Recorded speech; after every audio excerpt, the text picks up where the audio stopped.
tuned into Masters of the Genre, where I, Cardinal Sin, take you right to the source of the most important genre creators of their generation. Authors, actors, directors, science fiction, fantasy, comics, film, and other creators that shape our genre fiction and entertainment. Get ready to leave the world of the everyday behind and go head-to-head with the masters of the genre.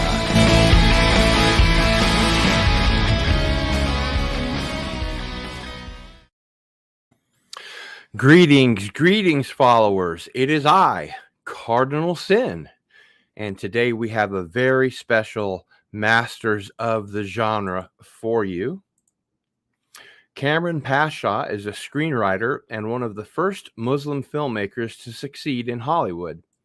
He recently worked as a writer-producer on Showtime Network's drama series set in the American military prison at Guantanamo Bay, directed by Oliver Stone. Previously, Kamran served as writer and co-producer of Showtime's Golden Globe and Emmy-nominated series Sleeper Cell, about a Muslim FBI agent who infiltrates a terrorist group.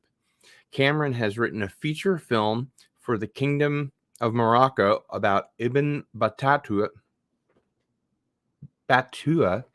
who follows the adventures of an Arab traveler who journeyed from Morocco to China in the 14th century.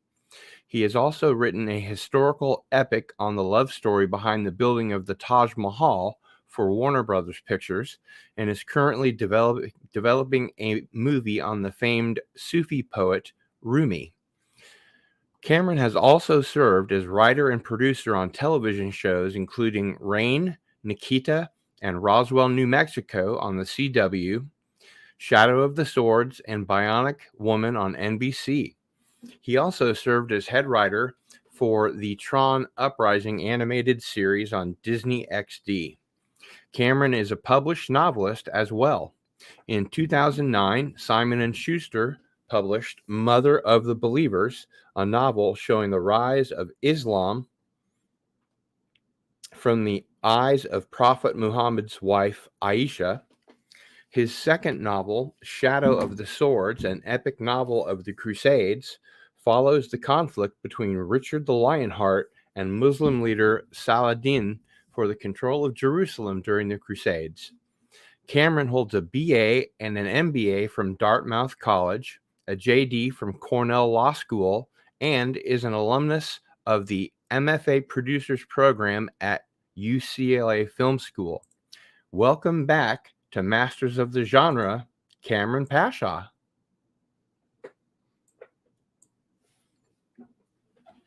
And both of you are muted, so take that.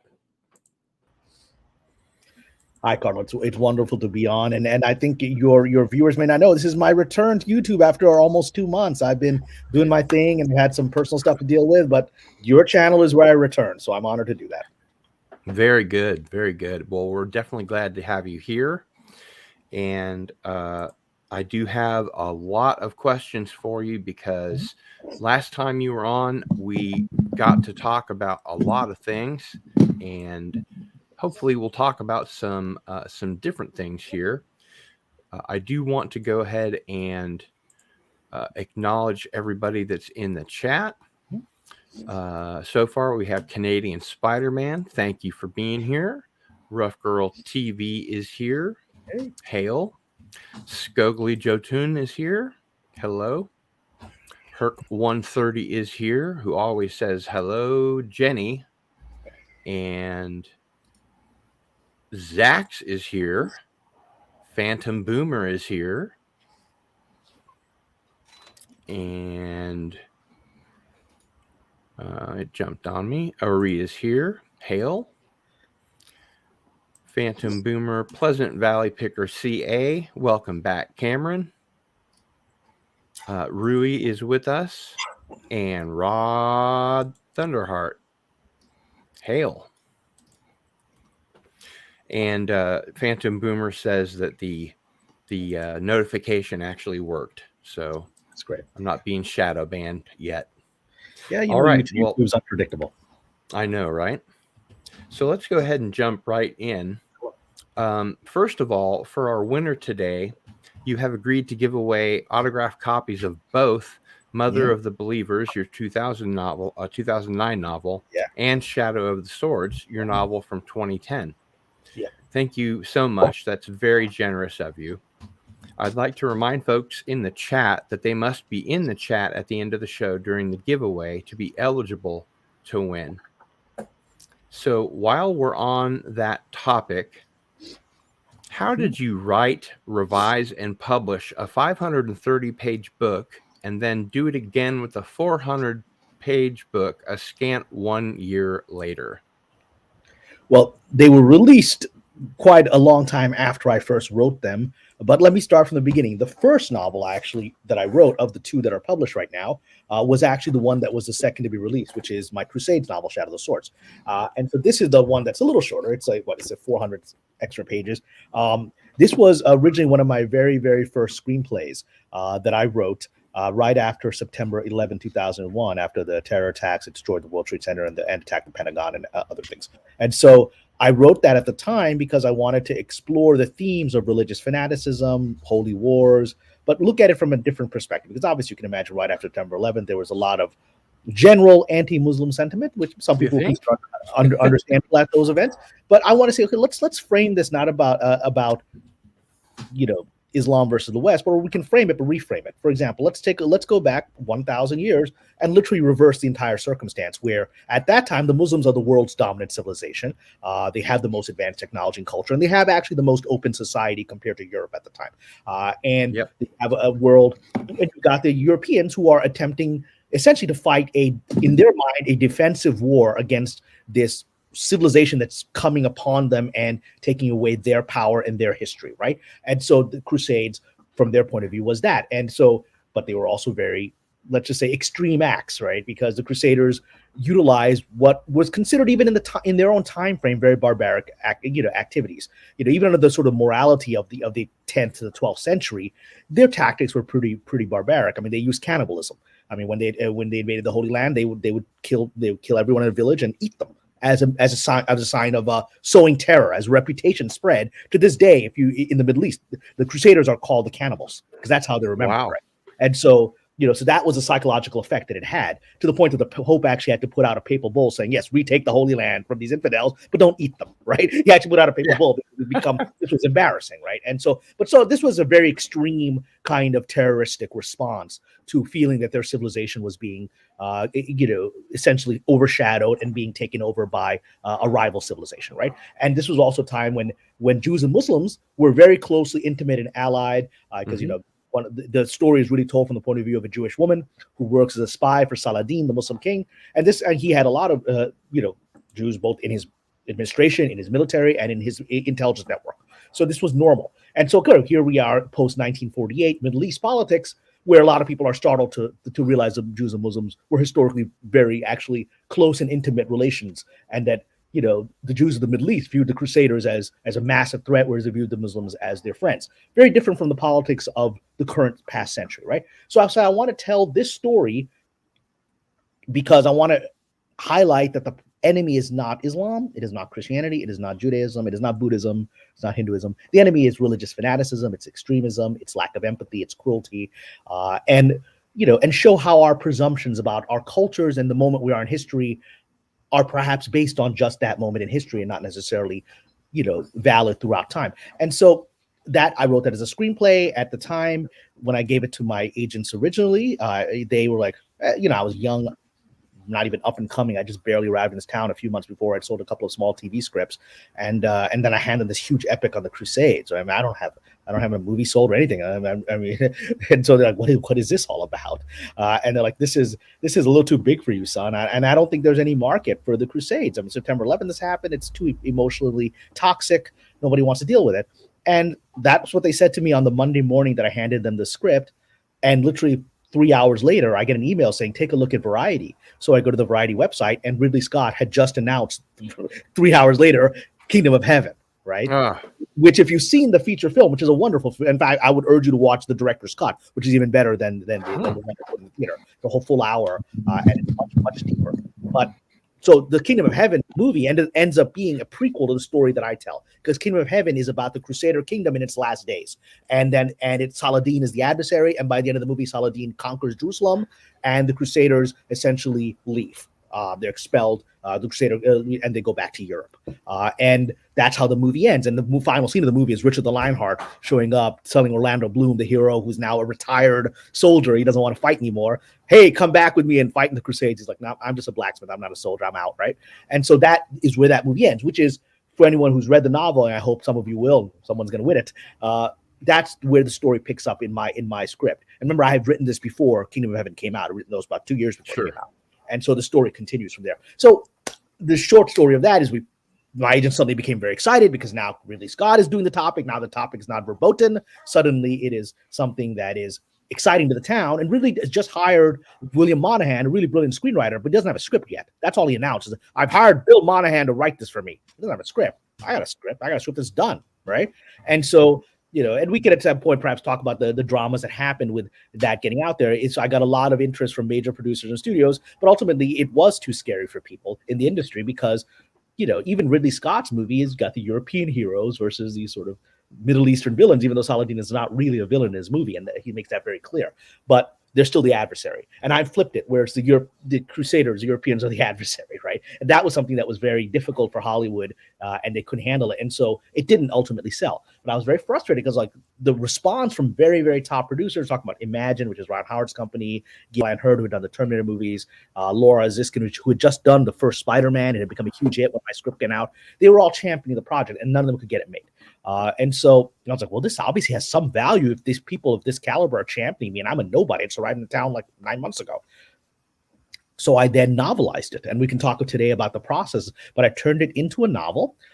And then that was in 2000. So the screenplay was 2002, spring of 2002. September 11th had been 2001. 6 months later, I have the screenplay 2002, and we don't sell it that summer, even despite the very positive response from the industry. So I get frustrated, and in 2003, I novelize it. And then I spent the next 4 years attempting to find a publisher. I went through every which way I could, every possible thing. We're going to talk about all those things I did that went wrong. But in 2007, I finally got it in front, or my agents got it in front of the right person at Simon & Schuster, who then bought that book and gave me a 2-book deal. And when I met them and that's just, after 4 years of rejection to get that, right, to get this like 6-figure 2-book deal out of Simon & Schuster, it was like, that's this moment of like, oh my God, something actually happened, right, after all that effort that was put in. Simon & Schuster's big time. Yeah, it's big time. And I was very proud of it. And, I flew to New York and met with the editor who would champion it. And she said, we want to give you a 2-book deal. You're obviously a really interesting voice. You haven't heard anything like this before. It's a good book. And so she said, do you have another idea for a novel for the second deal? I said, oh yeah, I always wanted to do this story about Aisha, the wife of Prophet Muhammad, who's a very controversial figure, and telling the story of the birth of Islam from this woman's point of view. And she looked at it and goes, oh yeah, that's brilliant. We're going to put that on out first. I'm like, I haven't written it. And they're like, well, you're going to go write it now because we're going to this Crusades book is great, but we've never heard anything like that. Right. Right. And we want that. And so, pardon me, they then gave me the 2-book deal and they commissioned me to write the novel. And then I cranked that novel out over the next several months. And the original draft was closer to 800-900 pages, and I had to cut out a third of it because it was too large. When I gave it to them, my publisher's like, "This is actually not something. This is too big. We'll end up having to charge $30 just to make a profit on it, right? And that's not a good entry point for a first-time writer to come in at $30 hardcover or whatever." And so they get to 600 pages or so. That's about as big as the soft cover can get. Yeah, that was the limit. And what was also interesting is that you'll see it is a soft cover because then they decided Atria, which was the division of Simon Schuster that I was working with, wanted to create a new line of historic novels that were large soft covers that would be released not in hardback, but would be released as large-scale softcover book that would be a little less expensive for them, and they could promote it. And this was the first book in that line that they now have quite a few novels that are done that way, right? So a book came out like that. It's in hardcover in most of the world. I've sold it in I think 12 languages at this point. Wow. And Congratulations. it did very well in Germany. I have huge fans in Indonesia. When I was in Spain, I was walking around Madrid and a bookstore, and I found my books in there and in Spanish. And That it's must have a been wonderful great. feeling. It's a wonderful feeling, yeah. And they've Yeah. done very well in Brazil and Portuguese. I have a lot of Portuguese fans. So yeah, so that was the historical process of how those novels came out. That so 2009, Mother of the Believers, a novel in Aisha, was published, and then 1 year later, Shadow of the Swords came out. So think about that. I wrote that original story 2002, and it took almost it took 8 years for that story to come out as a book. And that's what you got to do. You got to, because I knew I had something. Like my friends were saying, this was even before we had really Amazon was a self-publishing force, because at that time, self-publishing, I mean, I wouldn't say it wasn't reputable. It just wasn't prestigious. And it was, it wasn't a major phenomenon culturally. In the last 10 years, self-publishing has become a normative process, right? Most people, in fact, really, I think, go self-publish on Amazon now, or put stuff out on Kindle, and they do quite well with it. They can become very, very successful. They can become #1 bestsellers. So it's actually circumvented the traditional publishing system. But back in the early 2000s, when I did it, that wasn't really a phenomenon. And so I was like, look, I think this book, based on the reaction that the industry had, is an A-level book worthy of a major publisher. And so I persisted, despite everyone telling me, forget about it, man. No one's going to publish this thing. And, it took me almost a decade. The other strategic advantage, obviously, is with a large publishing house, you also get the PR, the marketing, the market absorption, the distribution, and also the broad, you get notoriety because the major publishing houses have an interest in actually promoting that across various advertising. And they have the budget. I mean, right. For certain authors, they'll fly you around the country or even the world to do book tours and things like that, right? And they'll push to get you reviews in the New York Times and all that big stuff, right?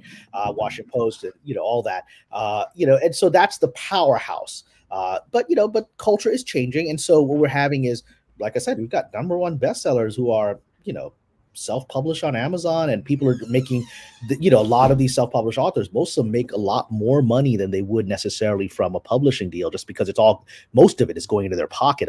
Amazon, I'm sure, is keeping a percentage of it, but yeah, so it's changed, but there is still a prestige. There is still a prestige level that if you can get published by a Random House or Simon & Schuster or HarperCollins, there is a prestige that may end up just being an ego boost, because you might have ended up making more money doing it the self-publishing road on Amazon, right? But there's a social status and prestige thing, which is a real thing, and that's of value. And so, and it also just makes you more credible if you want to become a media figure who goes on CNN and talks about topics or whatever, gets invited to speak on Oprah.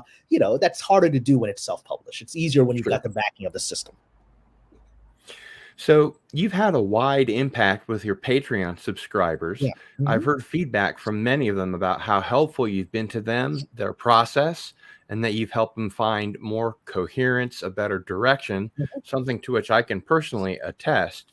How do you have the time to satisfy some 250 writers, screenwriters, novelists, and short story writers, and still find time to write yourself? Do you find that such personal attention to your Patreon subscribers makes it less or more difficult to do your own work? Well, there is a balance, right? And so part of the balance was time. One of the reasons I've been off YouTube for a couple of months is that it was eating up a tremendous amount of time. And God bless Purple Valkyrie. I've sent you an email because we're trying to get on her channel soon. Just got to figure out the time zone. We're talking about UK. Love Purple Valkyrie. We're big fans of Purple Valkyrie here. She's wonderful. So Purple, please respond to the email I sent about figure out the time. So with regard to your question, so that's one of the reasons I left YouTube, was that it just took up too much of my time. And I actually have work to do. I have paying work to do with studios and stuff. And I've, but my commitment is to my Patreon, right? Because these are people that are paying, even if it's $5 a month, they're paying me to be a member of this community. And both you and Mexican Iron Man are members of the community. So you see, I try to engage every day. I try to put out some interesting perspectives. I try not to do just, let's repost a trade article. I try to give my perspective on things. And often their perspectives are not the perspectives that are commonly held both in the industry or even in the YouTube community. And so I give my insight as to what I think is really happening. And I've been proud to do that, because to me, the Patreon members are like my family, because, they are choosing to spend money and come, they don't know me. They're choosing to come to spend money and spend time with me. And along with the Patreon, for those who are interested in joining it, there's writer consulting thing that I do for members of Patreon. I've done a couple of dozen at this point, Patreon members, where, you know, they come, they'll submit to me their screenplays, their short stories, their novels, and, you know, and there's a fee because it takes my time and I'm actually providing you professional review, right? And then in return for that fee, I give this review. And like I said, I've had about 24 clients so far in just in the past few months, and most of them are repeats. They'll come back and say, here's some more money. I want you to look at this next thing, please. Yeah. Here's my revised thing. Obviously, I'm giving them something of value, and hopefully today we'll talk about there's three things I want to say about your Patreon, and I'm going to say this with commanding authority because I currently have almost 30 Patreon memberships for various YouTube channels and YouTubers that are personalities or people. I have literally over 24 Patreon memberships. Number one, you have the absolute most engagement, interaction, and you've actually built a community of people of different opinions.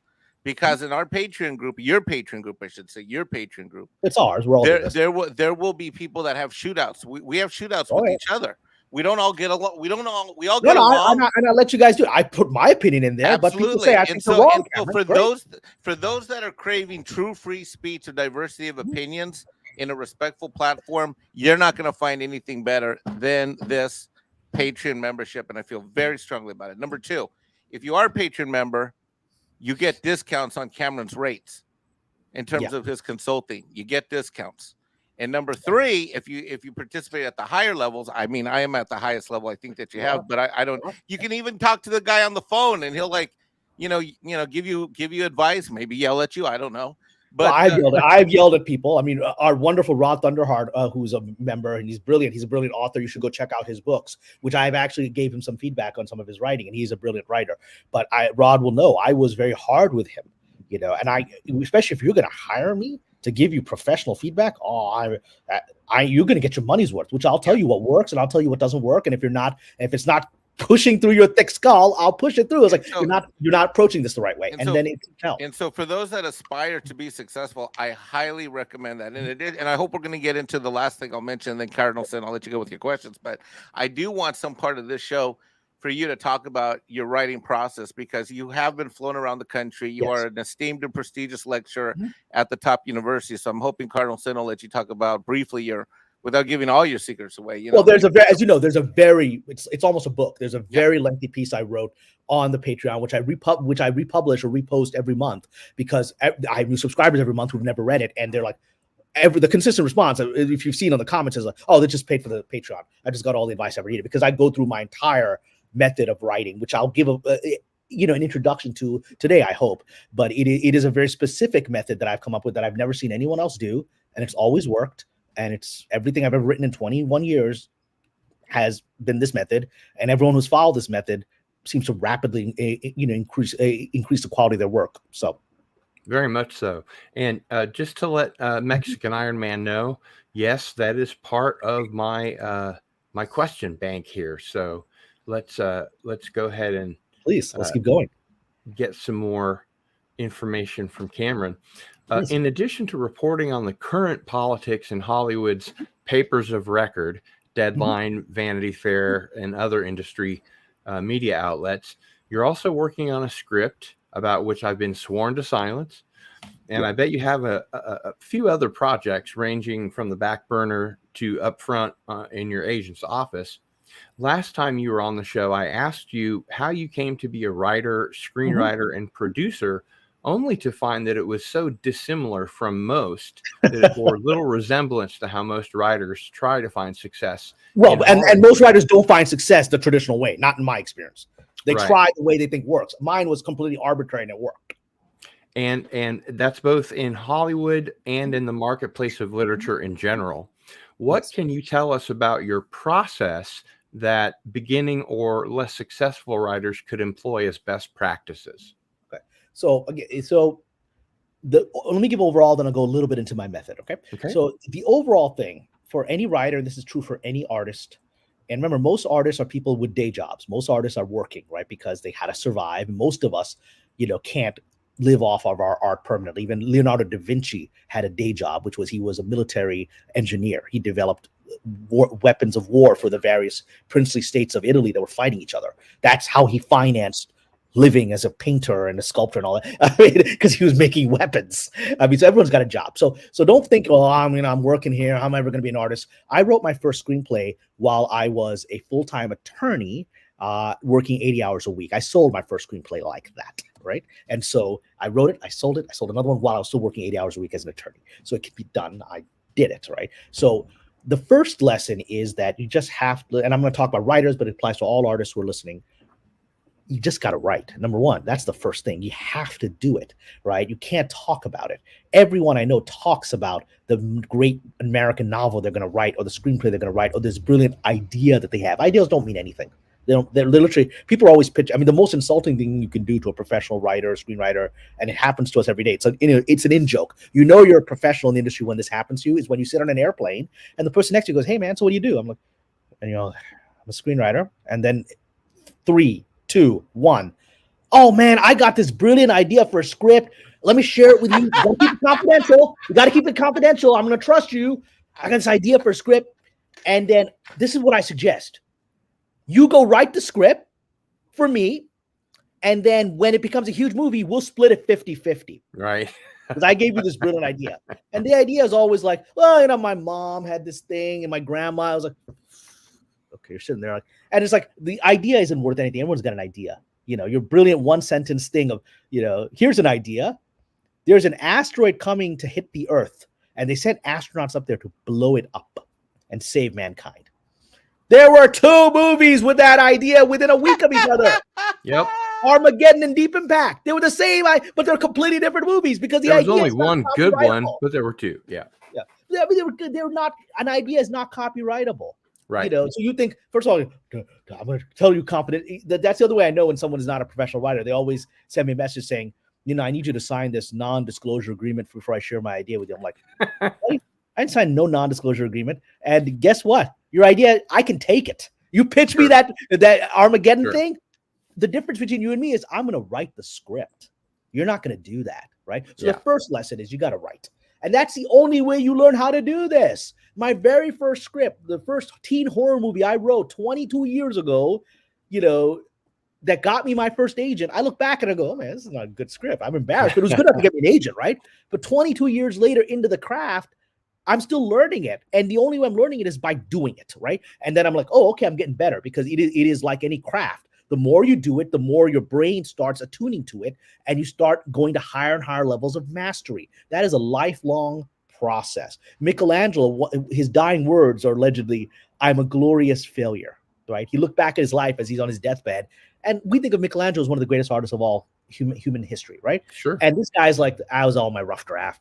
You know, Sistine Chapel's a rough draft. The David statue, I could have done better on that, right? It's a constant process, right? So number one, you write. So once you do that, then you have to learn how to write, right? Mm-hmm. And that's where the method that I have developed comes in. And I can go into that, Cardinal, if you want to talk about stuff around what I just said. Absolutely. The process of your writing is sort of why we're here today. Mm-hmm. Okay, well then, and again, this is for those of you who want to subscribe. Hey, Dave, those who want to subscribe to my Patreon, you'll get a very, very long, it's almost a book, right? People have told me turn it into a book, and I think I've written half of it already on that Patreon, right? It took me weeks to write it, but it lays down my process. So my process has always been very simple, and it remains simple, right? You know, I've work to do on a project. I'm talking to an executive tomorrow at a studio, and I'm going to do exactly this after we finish our call today. I'm going to go do this, what I'm going to tell you. So the process is very simple. It's first understanding structure. You see, there's a lot of people that don't understand that in order to be commercially successful, in order to be commercial, you could be a weirdo artist and do whatever you want and, write stuff that's just for you and like a group of artsy fartsy friends and whatever. And that's perfectly fine. That's a market, and that's a valid artistic experience. But if you want to actually be commercially successful, like people want to buy your stuff, want to make it into a movie or TV show, right? You got to actually give what most of the audience wants. The vast majority. And the vast majority of the audience wants good storytelling. So what is good storytelling? People misunderstand that. Again, to me, it's an example of people that are not good writers or are not yet there. When they start talking about good storytelling is about character and about drama. All those things are good, or about dialogue even. Of course, if you have a badly written character, as we saw in these bad fake Star Wars movies like Last Jedi, badly written character is bad, right? But the problem with The Last Jedi is deeper than poorly written characters and dumb dialogue. The deeper issue is that it structurally doesn't work. It doesn't work as a story, right? Storytelling is archetypal. Aristotle wrote about this. You can get this on Amazon or Barnes & Noble's. Aristotle, a book published in Greek 2,500 years ago, available in English today, called On Poetics by Aristotle, where he lays out the 3-act structure. He lays it out 2,500 years ago. We still do it, right? Of how the as mind a matter of fact, it's called Aristotelian literature. Correct. And so my development on Aristotle's foundation and other many geniuses foundations, wherever a little bit I'd add to it on top, is that I focus on what is that? How does this 3-act structure really work? Beginning, middle, and end, because that's how we see our lives, which is the point Aristotle said. So you look at Last Jedi, it doesn't have a beginning, middle, or end. You don't know what's happening in this movie. You don't know. I mean, in the last painful hour of the movie, I'm like, when's this going to end? And every time I thought it was over, it wasn't over, because there's no beginning, middle, or end. It's just this mash of nothing, right? And so that's why it doesn't work. And so you could have some, fun movies from the 80s that are, bad dialogue, wacky characters, right? Like a lot of Stallone stuff from that time, whatever, but they're great movies because the story works, right? And the story works. So you don't care about that stuff. You pull with it, right? And Sylvester Stallone knows how to write a screenplay. Correct. He has an Oscar for it. He wrote Rocky, and he won the first script he wrote, got the Oscar for it. He knows storytelling, right? So my method is about looking at what the fundamental turning points of how we see our lives and our stories are. So I focus on 3 things, and this will seem both obvious and counterintuitive. So every process I start, and I'm doing this right now with a project that I got to talk to the executive about tomorrow, right? What's the first scene? Because you got to know, where does your story start, right? What's the first scene? And for me, I simply, when I write a movie or even a book, I just imagine, I'm sitting in the theater. How does this movie open? What pulls me in, right? What makes me excited to sit there for another 10 minutes, right? So the first opening thing has to be something that pulls you in. The opening sequence of my Shadow of the Sword script and my novel, is a Crusader attack on a young girl, right? Which sets the events decades later in motion, right? As that young girl becomes older and gets revenge for those events, right? But that pulls you in, like, this guy's attacking this teenage girl who's trying to escape. You're pulled in immediately to a heart-wrenching situation in the first few pages, right? So, and may I say, it is abrupt, sudden, powerful, and it sets a pace where you can't stop. So many novels I'll start and I won't keep going. Yeah. That opening scene, holy moly. You describe colors, you describe scents, you describe it is absolutely, it's literally like taking you as a reader, Cameron, and you throw the reader into the swimming pool. Boom, you're in. Let's go. Into the deep end. Yeah. Which is, to me, the best stories work that way. Absolutely. There are novels that I've loved where I had to struggle through the first chapter, which takes it away. One of my favorite novels of all time, and actually attempted to develop this as a series before Game of Thrones, and I was told there was no market for dragons and swords and mystery, and then 3 weeks later, Game of Thrones is being done on HBO, whatever. But it's a novel called Tigana by Guy Gabriel Kay, who's a wonderful fantasy writer. If you haven't read it, my favorite novels of all time. And my friend who recommended it to me said, you got to get through the first chapter. It's a slog, but then it gets really good. And the first chapter is a slog. The brilliance of it is at the very end, you realize what the first chapter was setting up. But most people ain't going to get through that first chapter, right? They're like, what's happening? Why would I? But then it gets much better. So that's not the way you start, right? So start with your opening. Then what I do, I then jump to the very end. What is the end of this story? What's the final scene? What concludes this story emotionally? What's the thing that I want to watch? So in my Crusade story, which is about this epic war between 2 of the greatest men in human history, Richard the Lionheart, Saladin, each of them are archetypal representatives of their civilization who are honored to this day, right? If people see Richard the Lionheart, Robin Hood, he represents European kingdom at its height. He's like almost like a Arthurian figure, right? Literally. And you've got Saladin, who is one of the greatest military leaders of all time, one of the most noble and generous men of all time, and to this day, a proud member, of Islamic culture. As you look back, and Western culture looks at him as a great man. So you got these 2 figures. So I was like, well, how is this whole story about how they try to destroy each other over the course of an entire novel in a war? Where do I want to end the story? Well, I want to end the story of what happened at the greatest moment, which is when I had a truce.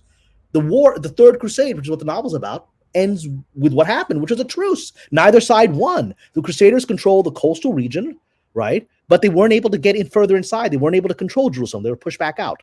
And so that they ended up sharing the Holy Land, for another century. And the Crusades continued. But under Saladin and Richard, the final scene is when they make a peace treaty and shake hands, which after this entire epic story of them trying to kill each other was to me the most emotionally relevant moment and also the lesson of the story, right? Can these two enemies make peace with each other? Can these two religions make peace with each other? That's the point, right? So I start off opening scene, which is the brutality of the Crusaders, and the beginning of the events, and the final scene, which is the moment of reconciliation, or at least of truce, right? Where they both learn something from each other. Okay. So now I've got what I call the bookend thing. So this is my method. So now when I go to any story, I'm like, all right, well, if it starts off here, right, and it ends with this, what has to be the logical midpoint of the story in order for those two things to have happened in a historical sequence in the story, right? So the opening sequence is essentially the Crusader conquest of the Holy Land, right? And then the final sequence is the truce between Richard and Saladin when neither can defeat the other in this war, right? So what is the event that flips it? And really the opening scene, let me clarify, the one specific element of the opening element is the opening scene happens with essentially Saladin's victory over the previous Crusader kingdom, which is what we saw in Kingdom of Heaven, right? So it starts off with Saladin's victory, ends with a truce where he's lost control of part of the country, but he's made peace with his enemy, right? So the middle point of that story, and I was thinking, what has to be? It has to be the moment when things turn against Saladin, when he starts off winning, ends in a truce, having lost to some degree, right? So the moment has to be when that turns. And so that was a specific moment in history where Richard, essentially advanced into the Holy Land and was conquering it. And it looked like Saladin was going to be defeated. And then he rejoins and fights back and is able to retake that. So he comes to a truce, right? So that was another point. So now you got your 3 points. So that was page 1 of the story, page end of the story, and now I got the midpoint of the story. Then using that, I do a method of like, well, okay, well, let's look between those 2 points. So let's look at the opening point. Saladin conquers Jerusalem from the Crusaders. Midpoint, Richard the Lionheart is invading deep into the Holy Land and pushing him back out. Okay. So what's between those? Well, that's what we call the end of Act 1. And so what's the end of Act 1? Turning What's point the 1, logic turning point 2. Exactly. Opening scene, midpoint. So between that is the end of Act 1. So I was like, what's the end of Act 1? Well, if by the midpoint, Richard is invading deep into Palestine and kicking the Muslims out, right? Well, what have we not seen yet? We haven't seen him arrive. We haven't seen him arrive, right? So the midpoint, the end of Act 1 has to be Richard arriving on the shores of the Holy Land, on the Levant, where his ships first arrive, right? Which is an epic moment where his ships arrived out of the fog and no one saw them coming and they just were like, oh my God, we've got this invasion coming, right? So that's the beginning of the invasion. So going the other way now, which is the end of Act 2, which is the midpoint to the end of the story, is the end of Act 2. So midpoint between those is like, well, if Saladin is beginning to be pushed back at the midpoint and he ends up making a truce at the end, what event has to connect those two? It has to be the moment where they're basically equal in battle, right? That forces a truce. So the end of Act 2 is the famous final battle between the Crusaders and the Muslims in that war, where neither Richard nor Saladin could win. And historically, they both vanished for one night. Nobody knows what happened to them. And in my novel, I posit that they very likely met each other personally to work it out, right? That's what happens. So now you've got your turning point of this thing with this incredible battle that nobody's winning, which is going to lead to a truce, right? And so now you've got opening scene, end of Act 1, midpoint, end of Act 2, end of it. So you got the whole structure of your novel right there, right? And then you keep doing that. So, and I won't keep doing this, but I'll give you a couple examples, which is that, so, and beginning of movie, Saladin conquers Jerusalem from the Crusaders, Kingdom of Heaven. End of Act 1, Richard shows up, invading the Holy Land. What has to be the midpoint between that, which will be the middle of Act 1, right? That's got to be when Richard first finds out that the Crusaders have been defeated, and he says, I'm going to launch on a crusade. That's the logical thing that has to be. So that's exactly what that is, right? And so same thing with Richard arrives, midpoint, he's beating Saladin. So what's it got to be? He's got the midpoint of that has got to be when he wins his first battle, when he actually ventures out of the camp on the beach and actually succeeds for the first time. And it's like, oh, we got something. Let's keep going, right? So you see, you keep doing that. You keep closing those points in the story and you work backwards. So my method, as you'll read more on my Patreon, is beginning, end, middle. It's not beginning, middle, end. It's beginning, end, middle. That's in summary. And I go to a very lengthy analysis of how great movies like Star Wars, are structured that way. And then I even in my article go into analysis of how the major stories of religion, because I'm fascinated by religion. I was a religion major in college. So all the great stories, and I focus on the three major stories of Judaism, Christianity, Islam: the story of Moses, the story of Jesus, the story of Muhammad. Look at their three stories. They're all structured that way because these are archetypal. The stories are perfectly structured. The midpoints are perfectly structured in these religion stories, right? And so if these religion stories, you don't have to believe any of these religions. I don't care. But their stories work. Their stories create civilizations, and because they're perfectly structured stories. So that's my method. And I don't know if there's people in the chat that have questions on that. I threw a lot there. There's a fire hose there. I have a quick question. Yes, sir. To what extent did this method in place before you wrote these books, or did it crystallize for you after you read the books? Like, did the method come before the artistry, or did the artistry give rise to the method? I mean, I've never seen anyone describe it this way. I mean, I think this is all intuitive. I don't know that most people think in these terms because you approach it very much like a mathematical equation. Correct. That's exactly how I approach it. And it sounds to me like the screenwriting formula, the act 1, act 2, act 3, turning point 1, turning point 2, drive action from the first act into the second act. Turning point 2 drives the action from the second act into the third act. Then you have your epiphany, your anticlimax, your climax, and then hopefully a nice twist ending. That's how the way you've just presented it, Cardinal, is the way that most writing teachers present it. Even the way Aristotle presents it, right? But I'm deconstructing why it's presented that way. And so by forcing these endpoints, those things have to appear. And then from a Hollywood quality standpoint, I, as a fan, because I'm not a professional like you are, I'm just on the other side reacting to what I get, good, bad, and whatever. Is it a lack of training? Is it a lack of mentorship? Is it a lack of management? A lack of discipline that we get bad writing in Hollywood? It's all those things. And I've talked about on my Patreon, I've talked about on YouTube before, there is the Hollywood Club, which in the beginning, the people that created the Hollywood Club at the beginning of it were the geniuses like Cecil B. DeMille, who understood storytelling intuitively, right? And The Ten Commandments is my favorite movie of all time, which is a perfectly structured movie, right? And so they understood that, but we are now at the third generation of this club that created Hollywood, right? Of this club and so first generation were the entrepreneurs, the second generation were the managers, and the third generation are sort of the incompetent heirs and the fat cats. And that's the world we're in. We're at a time when those lessons of the first two generations are lost because you've got all these rich people just living off of their relationships, right? They don't have the incentives that the people, the founders of Hollywood were essentially shoe salesmen from Brooklyn, right? That's what they were in the 1910s and 20s. They moved, essentially they were all, small-time entrepreneurs, some of them involved in vaudeville, some of them literally selling shoes, moved to LA, which didn't exist at the time, and essentially started this new industry to compete with Broadway that they were essentially being locked out of, right? They were considered the right class to be in Broadway. So they created this industry and they were desperate for money. And so they gave the audience what it wanted. They were entrepreneurs. Second generation built on that. And when we talk generation, we talk about, so essentially if we think of Hollywood as, I love the silent film era, but let's think of Hollywood as starting essentially in 1930 with the talkies, right? So that's really the beginning of modern Hollywood. So 1930. So basically you got a 40-year period of each generation. From 1930 to 1970 is considered, what do we call it? We call it the golden age of Hollywood, right? Right. That's where you've got all the great movies. You've got Casablanca. You've got Rita Hayworth. You've got all these classic stars, and you've got Marilyn Monroe and all of them rising that. And you've got at the very height of it, you've got the sort of last remnants of it, which is Lawrence of Arabia and those classic movies of the 60s, right? So we talk about that as the golden age of Hollywood.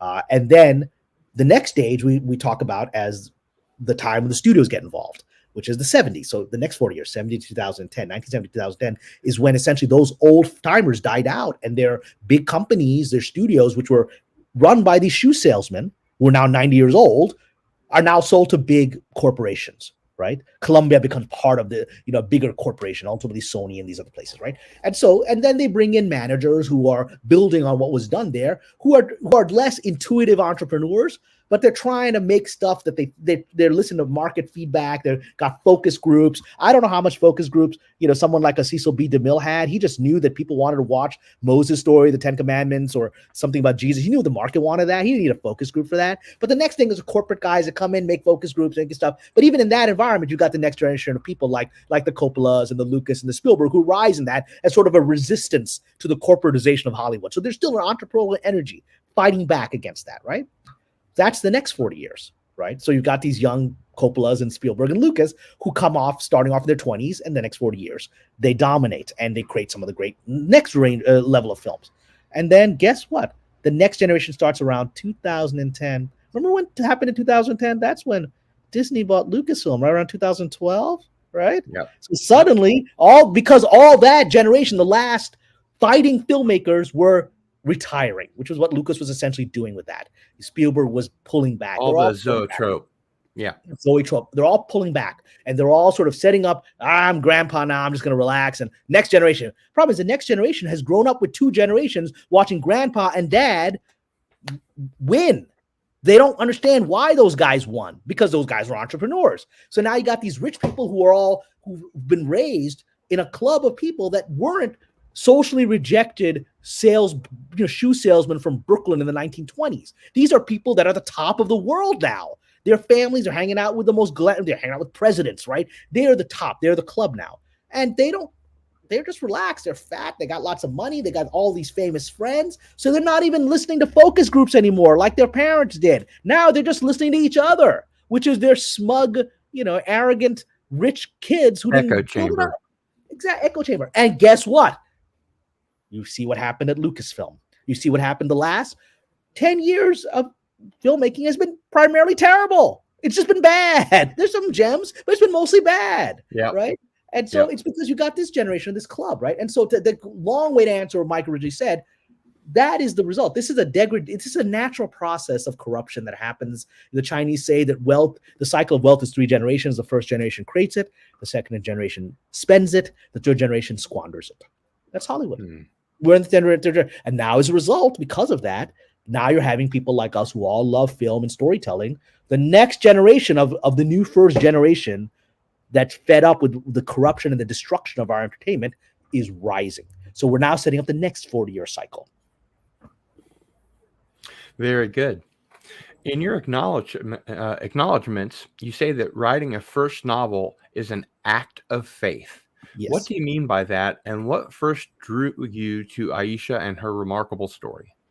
Okay. Well, I said that because in the forward I was talking about, because the novel deals with religion, right? Obviously Crusade's novel deals with religion, but in a less direct way, it's how religion is motivating people to do these historical acts. The first novel, Mother of the Believers, is about the birth of a religion and about someone witnessing religious events happening. So obviously it's going to be about faith. And so I addressed the issue of that, right? And I said, because it's a novel about faith, let me talk about what faith means. To write any novel, to do any work of art, to create something from scratch is a work of faith. It's a work of faith in your own ability to put something on that blank page that others will like. And, it is a work of whatever you believe that's bigger than yourself, right? It's a work of belief that your creativity is going to come from somewhere. See, one of the most amusing things about the Hollywood people I work with is, certainly in the television world that I work with, in writers' room, most of them are sort of Hollywood atheists. They're very aggressive about, I don't believe in God. But they're channeling something. They know that, right? And when you talk to them, they don't like words like God. That really makes them uncomfortable. But they're talking about something mystical. They're like, well, the writing process, there's magic to it. There's mystery, right? There's discovery. I'm like, well, if there's nothing supernatural in this cosmos, what do those words mean? They don't mean anything. What are you talking about? If this is just a mechanistic world, then creation should be mechanistic. There should be no such thing as inspiration, because that references some level of spirit. Or the muse, yeah. The muse. Look, Homer knew it. Homer starts off praising the muse, right? This is our oldest epic, the Iliad. He starts off praising the muse because he's like, this ain't my story. I'm just channeling a supernatural force. He says that, right? Because he understands, and everyone in this who's watching in the chat, who's ever done anything, created something from scratch. And now I'm just talking about art. If you come up with a brilliant idea in your job, they're like, where did that come from? Or you're an architect, you came up with a vision for something, and nobody else like, where did that come from? You're like, I didn't come up with that. Where the hell did that come from? There is no answer except something transcendent of the human mind, right? And so that's why it's an act of faith. You just doing it shows that you have faith, right? If you can deny anything with your words, your actions reveal that you have faith. Otherwise, you wouldn't create. I think I mentioned the first time that you came on that I remembered sitting down to write, and 10,000 words later, I kind of just shook myself out of it and was like, something was writing through me. Yeah, you went to a fugue state. You don't remember doing it. Exactly. Yeah. Yeah, I don't remember writing my novels. When at book readings, what state? What state? A fugue state, which is sort of like, when you're essentially drugged out, you've left your body, your conscious mind is gone. So when I write my stuff, I don't remember it unless it's bad. I very much remember writing my bad lines because that's when my mind is struggling to do it.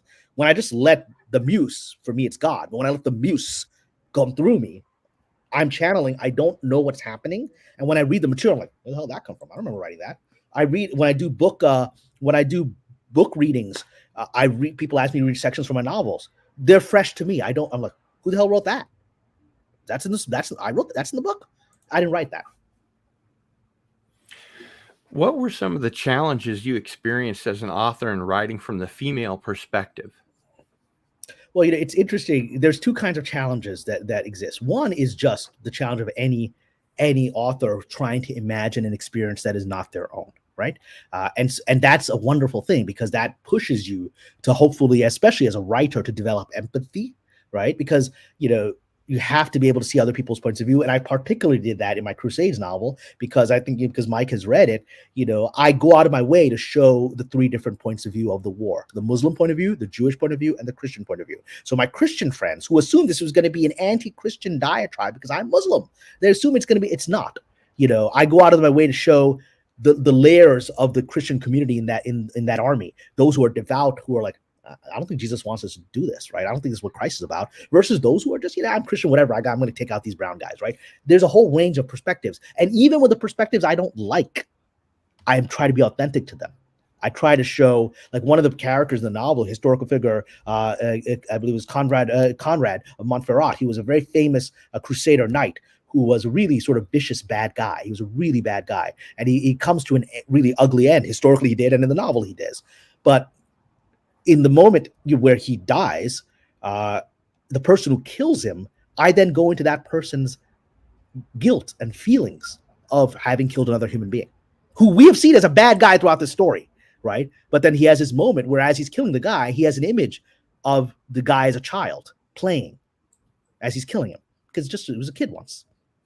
Life made him what he became, but he was a kid once that was just innocent, and he's killing that guy, right? And he's killing the kid with it. And so that's empathy. And so to go to novels, of course, I'm a man. I'm a heterosexual man, right? And I won't use words like cis. I don't believe in those words. I mean, those words don't mean anything to me. I don't understand them. But so that's what I am. And so for me then to go in as a pretty masculine guy and a heterosexual guy, to go into a female perspective is the ultimate act for me, I think, of empathy, right? And of trying to understand what women. And look, I think I've had this conversation with Mike privately.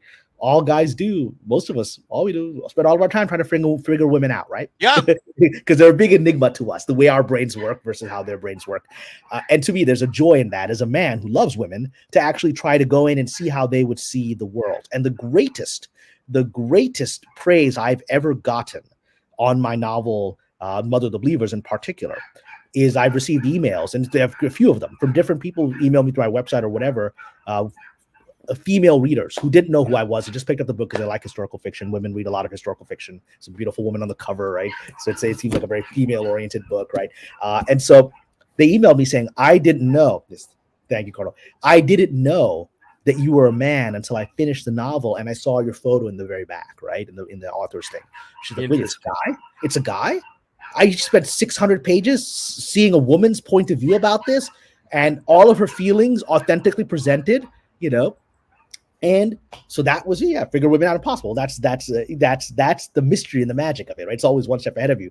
But I mean, I try to go into that enigma for me as a man, and people respond to it. Now, to the second part of that is where we are now culturally. So when I published a novel in 2009, it wasn't particularly controversial that a man would write that, right? In those days, you could have white people telling Asian stories and black people telling this story, and that wasn't their life experience. Then in the corrupt decade of the 2010s that we are still going through, that, you know, the third generation corruption began in 2010, essentially, right?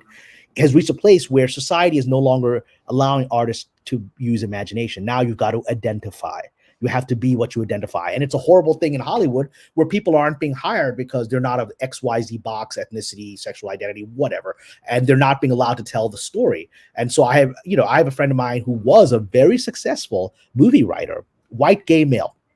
And he wrote several movies that were urban black movies with black directors, black cast, and he just got the voice. He's a white guy. I don't know if he's affluent, but he came from certainly a middle-class background, wasn't from these environments. And he, for whatever reason, was able to capture their stories. And he made several successful movies. And he's been very blunt with me. He hasn't worked in 3 years. He hasn't worked in 3 years because no one will buy any of his scripts with black heroes in them. Even though he has black actors attached, prominent actors, he's got prominent black directors attached who they want to make this movie because the script is so good and it's so authentic to their experience that they want to talk about. The studios are like, nah, it's a white guy. It's a white guy, can't do it. Yeah, he's a white gay guy, still not enough, right? You know, can't do it, right? And so he hasn't worked in 3 years. And he's like, how do I pay my rent when I have material that should sell, that there is a market for, and the artists want to make it? But we are at this political, nonsensical point of view where people are not allowed as artists to tell stories outside of their own experience, which is meaningless because, you know, how do you tell a story about, you know, guys fighting with, you know, lightsabers, you know, in a galaxy far, far away a long time ago, you know? Right. George Lucas didn't experience that. He didn't experience being burned alive in a lava pit. But, you know, he told the story of Darth Vader, right? And so, but we're at this ridiculous moment, which is the ending moment of a cultural epic, right? And we have to get through this to come out of it. But so I'm glad I wrote the book, but, you know, it's interesting how people react to it now than they did 10 years ago. People are troubled that I wrote it now. It's interesting. How do you respond to critics that argue that fictional accounts of religious figures are potentially blasphemous?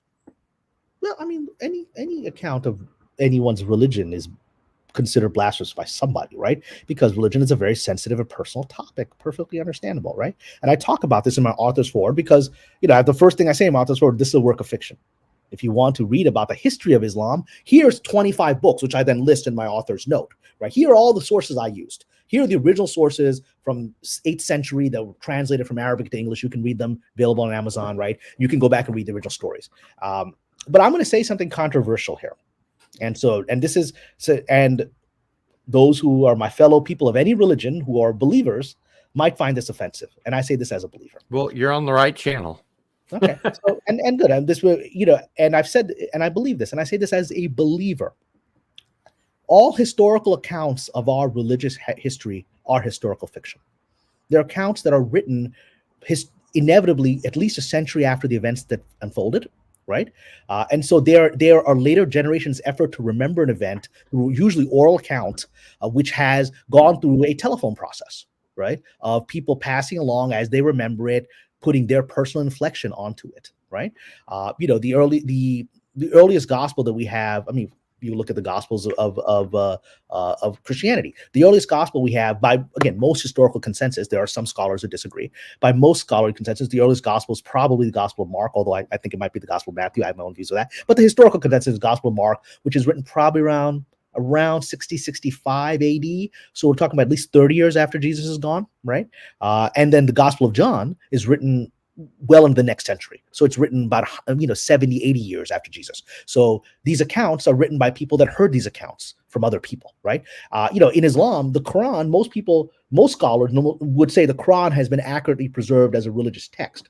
However, from the Quran, as we went back, this is pretty much the Quran as the Prophet Muhammad left it. There's a scholarly consensus on that. However, the first biography of the Prophet Muhammad, which is one of the earliest sources I use in my novel, appears at the same time as Gospel of John. It appears, the first biography is Ibn Ishaq, which is a historian that writes around in the 8th century, right? And so that's almost 100 years after the Prophet. And this is by the time Muslims have become, in that 100 years, they've conquered half the planet and created a global civilization in that 100 years, right? But these are still oral accounts. And even Muslim scholars will look at the Ibn Ishaq account and say it's not reliable. Muslim scholars will say he wasn't a good historian.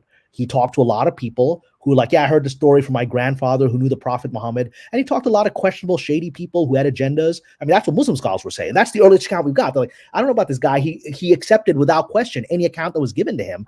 And so you'll have in his account multiple accounts that don't match with each other, right? And so Muslim scholars are like, how reliable is this source? And that's the earliest we've got, right? That doesn't change my faith. I mean, it shouldn't change. I don't think any Christian's faith is affected by the fact that, the Gospels aren't written by anyone who personally knew Jesus. No one's affected by that. Your faith is a personal, direct experience of that revelation, right? I mean, whatever your religion is, you've experienced it in yourself to be true to you, that it works. So nobody's affected by that. But all storytelling like that is historical fiction. But even setting aside religion, we can't even agree on what happened in the last 3 years in America. Mm-hmm. You've got multiple accounts of what the hell happened in the last election. So everyone is claiming the other guy's got historical fiction.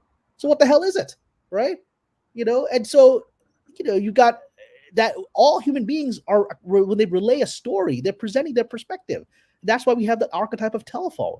Everything is historical fiction. When we use the word memory is is to put back something together. And anyone who studied psychology will say memory is, varying shades of unreliable. That's one of the things, even you have to know that I'm watching the Johnny Depp trial right now, right? And, it varies. There are people that are, let's just say there are some people that are very unreliable witnesses and others that seem more reliable. And a lot of it is how they're structuring their memories. I mean, just to use the current example, if anyone's watching last week in the Johnny Depp trial, Ms. Heard presented her witnesses to claim a certain event that she claims where Johnny allegedly hit her in front of other people, right? That's her claim. Every single account of her eyewitnesses doesn't match. Every one of them is, well, this person was standing here. Oh, this person was back here. This person Not was behind even her sister. The sister is saying contradictory things. Where she was standing. Did Johnny come up behind you? Oh, he came up from that way. They're literally, the accounts are completely like, well, I personally have my own suspicions about why those accounts don't match. Sure. But just let's accept that these people authentically believe it, which I'm not so sure is true. But let's accept that let's go with the idea that they're all honestly relating memory. None of it matches. To a traumatic event they all claim to see, the stories are radically different as to who the hell was in the room, where they were standing, who makes the first move. None of them match. That's an event we have got 5 people allegedly witnessed, and none of the stories make sense. And that's an event from 5 years ago, 6 years ago? Yeah. And so memory is that. So all the process of storytelling is fictionalization. We fictionalize our own lives. You read any autobiography, it's historical fiction. One of my favorite heroes is historically Andrew Carnegie, one of the great businessman, billionaire philanthropist. You read his wonderful biography of his own life, and you compare it to historical scholarly histories of his life. They're totally different. Yep. In his autobiography, he's this hero who never did anything wrong, right? His other histories are like, well, he did this, he crushed workers here, he did this immoral thing. It's all historical fiction. All life is historical fiction. That's why we read these books. That's a good point. I imagine there must have been a great deal of research involved in writing these 2 novels. Mm-hmm. What's the most interesting thing you discovered while conducting your research? Well, each novel had its own interesting moments. I will share a specific thing, that shocked me and was, for me as a Muslim, was very heart-opening, right, in ways that people would be surprised by. And I've said this in accounts. So in the Mother of the Believers novel, there is a figure who is a very important historical Islamic figure named Talha. Talha was a very early Muslim. In the early days of the rise of Islam, when it was just a small movement in Mecca that was persecuted, he was one of the very earliest ones who converted and believed in the Prophet when nobody else did, right? And he's a person that most Muslims look back and and he's one of the great holy figures. He's one of the people that's been supposedly guaranteed paradise, one of the 10 people the Prophet himself named, you are guaranteed paradise, right? And the novel culminates, because it's Aisha's entire life, and after it goes decades after the Prophet died, and one of the major events is after the Prophet died, the Muslims expanded from Arabia and they conquered Middle East and North Africa very rapidly. Within a few years, they controlled the whole area, right? And they created an empire. And these were people that 3 years before were milking goats, right? And now they had an empire, right? And then what starts happening with that? The generational thing we talk about. Suddenly, the corruption begins, and then various figures are fighting for power, and there's a civil war. And in the civil war, Aisha, it was central culmination of the novel, is how Aisha took a particular stance in the civil war against the caliph. She fought him because she blamed him for that she didn't believe he was the valid caliph at the time, and so she fought him. She was one of the insurgents in the civil war. She lost that battle, right? She lost that. But this figure Talha was someone that supported her, in that. And so he's a holy figure in Islam. Then I started going back to the earliest research of stuff that Muslims don't talk about today, but it's in the earliest accounts.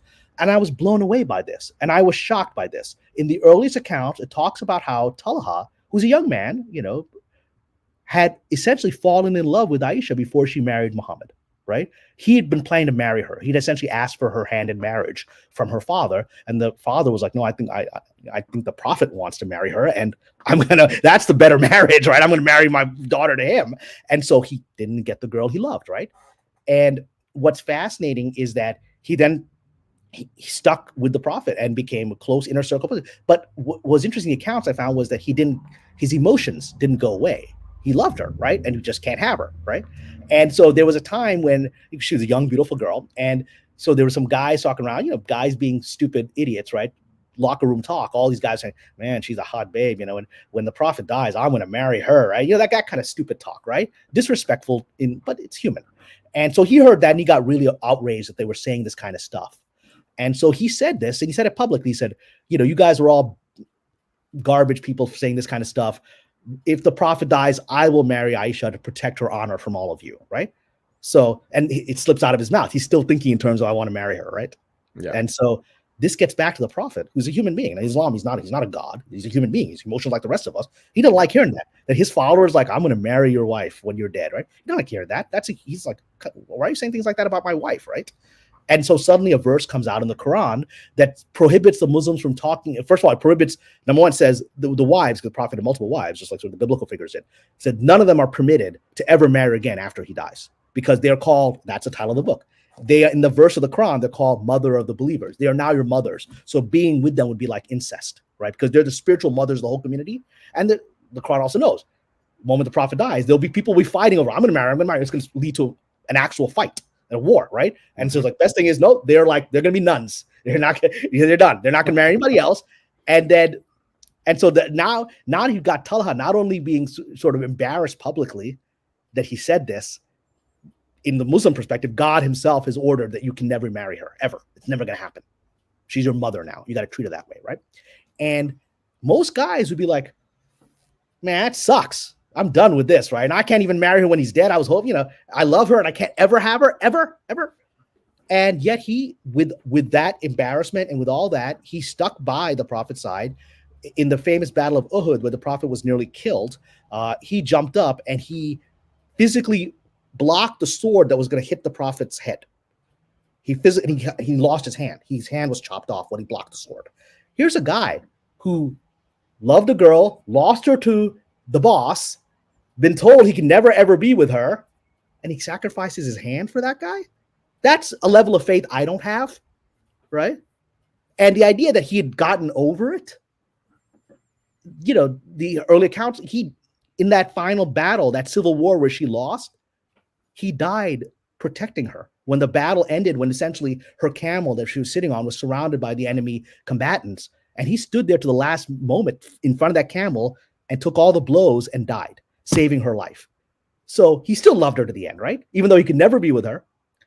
To me, I'm sharing that story. Again, no one has to believe that story. No one has to believe Islam. I'm not trying to propagate anything. I'm telling a story from the point of view of storytelling, right? That's an incredible story because it's a very human story.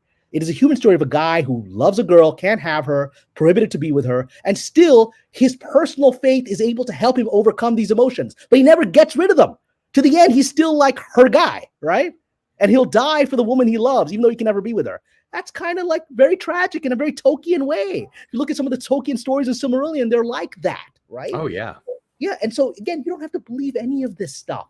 It doesn't even matter if it happened. Again, it's an account, right? Who cares? From a storytelling point of view, there's a reason that story was very popular in the early Muslim community. And there's also a reason where in the last century, Muslims aren't even aware of it anymore, because after the colonization process, when the Europeans colonized the Muslim world, a different value system was injected into it. So Muslims have now been thinking of their early historical figures the way many Christians think of the saints, who are all very unearthly figures. They're celibate. They're not people that have the same experiences that we do because they're so holy, right? But that's not how the early Islamic accounts are. These are normal people being thrust into a metaphysical phenomenon, right? But they don't stop being normal people. And so the very fact that Muslims now are uncomfortable with that story is a process of cultural colonization, of another culture telling them how you should see storytelling, right? So that is an example I give. Again, it's not about religion. It's about, look at how stories, what they reveal about a civilization, and how people of later generations then react to the story as different values are inculcated from the outside, right? So should they be proud of that story? Should they be embarrassed by that story? Does this person, this is a fascinating thing of how stories evolve and how we react to stories evolve. Very good answer. Some of your main characters are completely fictitious. How do you write a book seamlessly of both fact and fiction? Well, it's about, especially if you want to do historical fiction, I would urge you to stay as close to the major events as possible. But one of the things we often we laugh is, I've been to the historical fiction conference several times as a featured speaker or whatever, and I laugh with my fellow novelists there, because no matter what you do, there's people that don't like. There are people that, there's always, whenever you write a book, there's always someone who writes you a letter or an email or says, there were 3 windows in that room when Richard the Lionheart was there, because I went to the palace and I saw it. You obviously don't know that. And guess what? That fruit was out of season at that moment, but you have it on the table, right? And so there's always going to be that jerk off who's always trying to find the historical thingy to make it perfect in their mind. But that's not what these stories are about. Let's use another example. In my opinion, one of the greatest novels about historical religious fiction ever written, which is, and this will be controversial, which is The Last Temptation of Christ, right? Which is, Katsanakis, who's a Greek Orthodox writer who was excommunicated by the Orthodox Church because they found his novel so offensive. And then later, we have Scorsese do what I think is an incredibly epic, wonderful, moving film based on that novel. And that novel is a powerful exploration of the nature of Jesus as human, right? And having human feelings, which is still part of the Christian faith. He's divine and also human. But for the reason I talked about, for the concept of sainthood, people are uncomfortable to some degree, I think, with the humanity of Jesus. Certainly the reaction to that book and the movie suggests that, right? That he might have sexual desires, that he might, have despair and all these other feelings that the human side of him has. Whatever. I'm not going to get into a religious debate about that. I think that's an observation I'm having. But that novel is a very moving, powerful novel about the nature of faith, right? But it's full of historical anachronisms because Katsanakis didn't go to the Middle East to research it. He didn't go show up in ancient, in the West Bank and go to the areas where Jesus preached. He didn't go there, right? So he doesn't necessarily know the fruits that were available at the time. He doesn't know the hills looked like. In the same way you look at the paintings from the great medieval painters, including Michelangelo, right? They're not accurate to what the world looked like. Jesus wasn't a blonde-haired, blue-eyed dude, with the, and all the disciples are wearing clothes that look like 15th century Italy, right? That's not historically accurate, but that's not the point. The point is they're trying to express an emotion of the experience and of what Christ means to them in their own historical context, right? That's what story is. And so you have to find that balance. It's always better to be as historically accurate as possible when you write a novel, but you have to explore character. And sometimes that means adjusting things, right? One of the great historical novels is Gore Vidal's Lincoln. If you haven't read it, it's an incredible book, right? But he has an addendum where he talks about all the things he changed that didn't happen but he needed to show certain events in certain ways to express certain points he had about Lincoln's character, right? And they're niggling little things that a historian would catch, but you wouldn't catch it, right? But he did it on purpose. He knew that he was doing it. He did it on purpose to tell the story, right? In my novel, in both novels, I use a lot of dream sequences. I use a lot of visions and things like that. There's certainly no historical account of these visions, right? I have a vision. Aisha has a powerful vision in the desert where she sees her destiny, and she sees the possibility that she could end up on the wrong path, which is what she ends up with, leading a civil war that kills lots of fellow Muslims, and she's on the wrong side of it, right? She sees that vision. It's like that. It's very modeled in some ways off that moment with Luke in the cave at Dagobah, where he cuts off Vader's head and sees himself. It's modeled on that imagery, right? And she sees what she could become, and she still goes down that path, even though she's been warned. There's a great moment, the one that Christians most respond to in my novel, Shadow of the Swords. The one that Christians most respond to is a moment where Richard the Lionheart, which is historical, Richard the Lionheart nearly died of malaria when he first arrived. And Saladin the Muslims were like, oh, let this guy die. Once the king is dead, they're all going to leave, right? And Saladin's like, no, that's not how I play the game. It's not right. That's not how I roll. Yeah, it's not how I roll. And so Saladin sent his personal doctor to the enemy camp, to Richard, to give him, because the Muslims had various treatments for malaria, which the Europeans didn't have because it wasn't a disease they knew, right? And so he gives it to him. That's historically what happened, of course. And a bit later comes to regret it, because then Richard starts conquering, right? Which his chivalry ate him in the ass a little bit at the end. But that did happen historically. What didn't happen is the event that Christians respond to most in my novel, which is while he's in the fever, Richard the Lionheart has a dream or a vision where he confronts Christ on the cross. Mike, you read that scene, right? He confronts Christ on the cross in Jerusalem. Oh, yeah. And he has a conversation with Christ. And Christ is like, what are you doing here, man? I didn't ask you to do any of this stuff. He's all this death, destruction, none of this. And again, this is the Christian perspective. It's not a Muslim perspective on Christ. We have our own perspective. But the Christian perspective, Christ is on the cross saying to him, you don't need to kill anybody for me. I'm dying for you. So there's no other death is necessary, right? So what are you doing? Why are you doing this? This isn't about me. It's about you, right? Every Christian that has read that scene said that moved them to tears, because to them, that's the Christian faith. I reread that section probably 4 or 5 times. And I would love to see that someday in live action in a screen. Like, I would love to see that scene in the screen. Yeah. And that felt real to me. Did that event happen?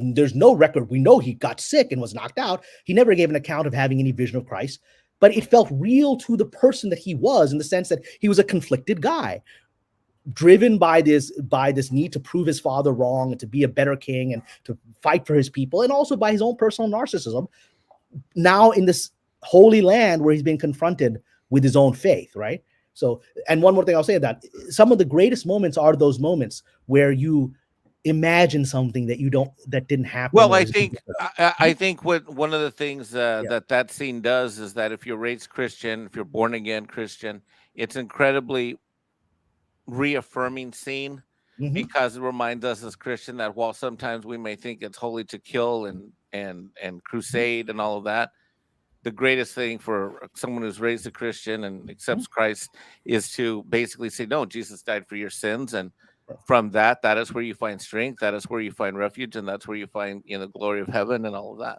And then you don't need to do any of this stuff. In fact, it's antithetical. Right. But, the thing I'll say on my novel, there's a moment like that where near the very end of the book, which inspired other artists, which really blew me away.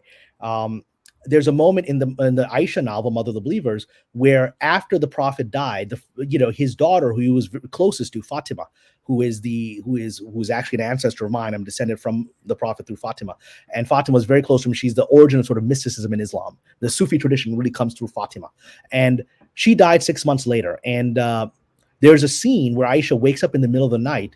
And because Fatima died mysteriously in her sleep, we're not even clear where she was buried. She's a very mysterious figure anyway, because she's mystical.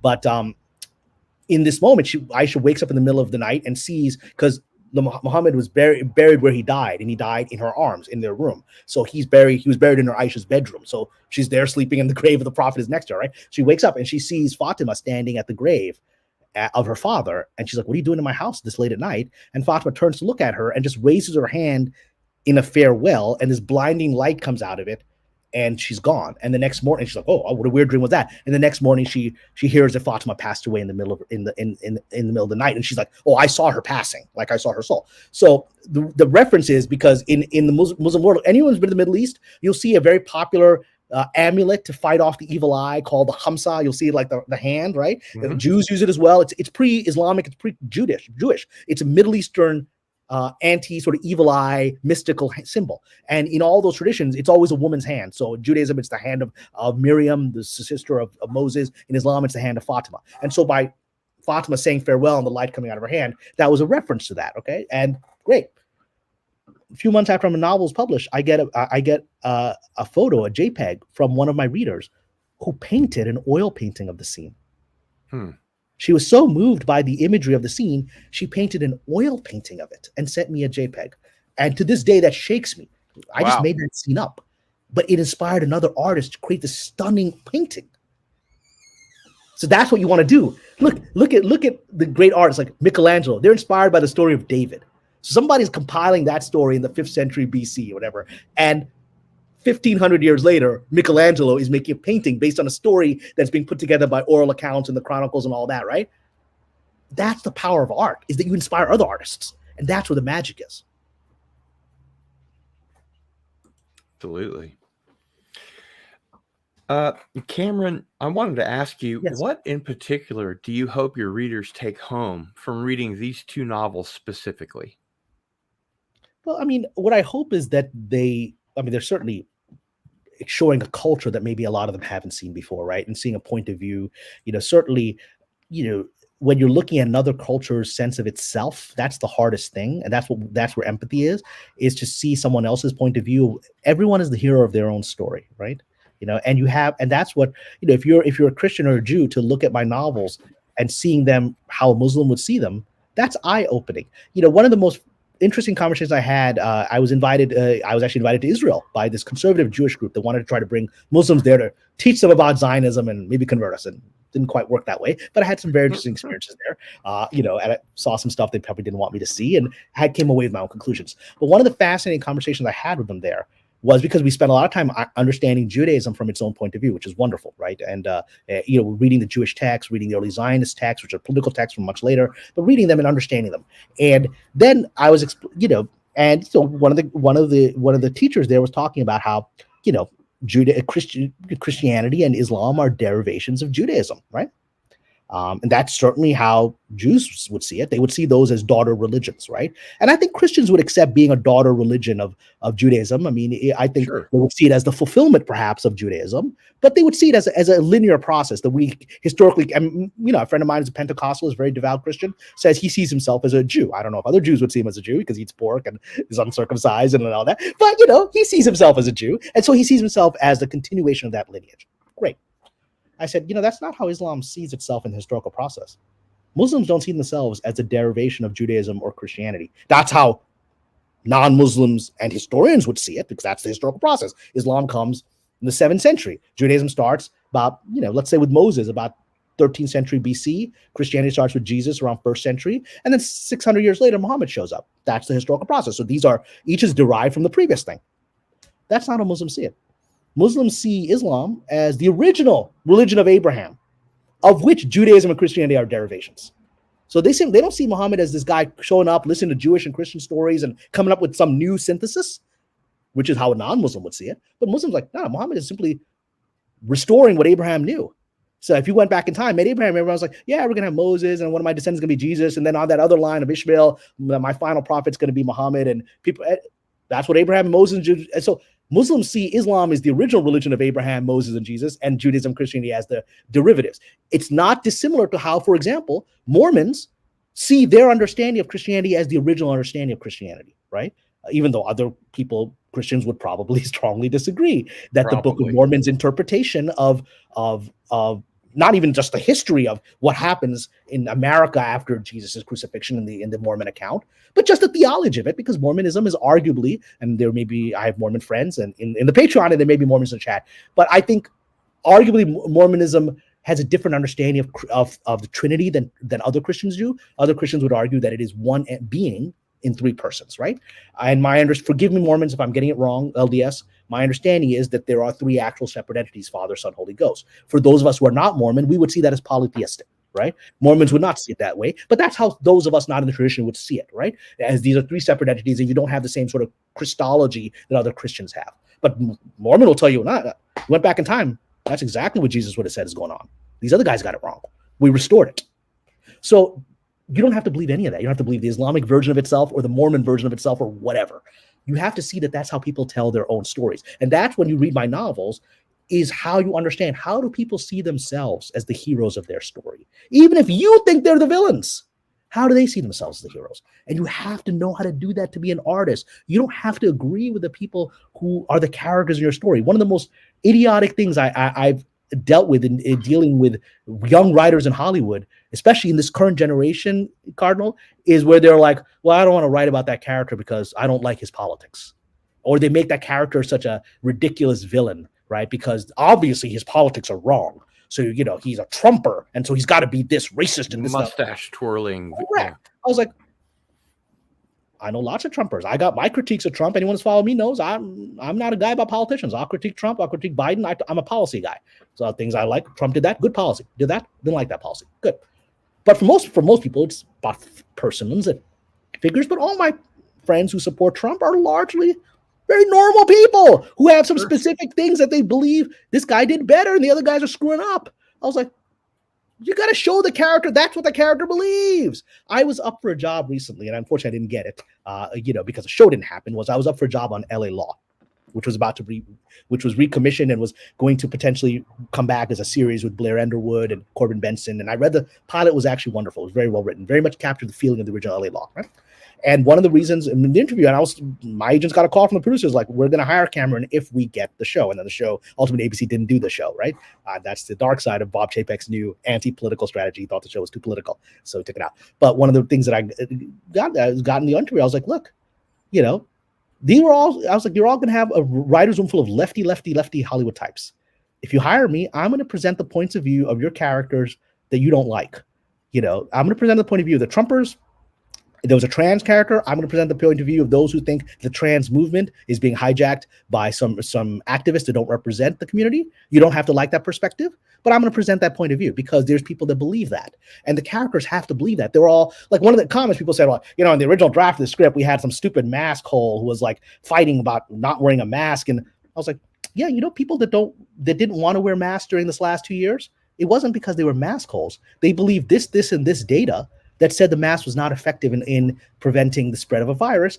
And there were others that questioned that data. Whatever. You can have that debate. But I said, you can't present the character as a mask hole. The character believes that they're correct medically and you are not, right? And you have to present that character correctly.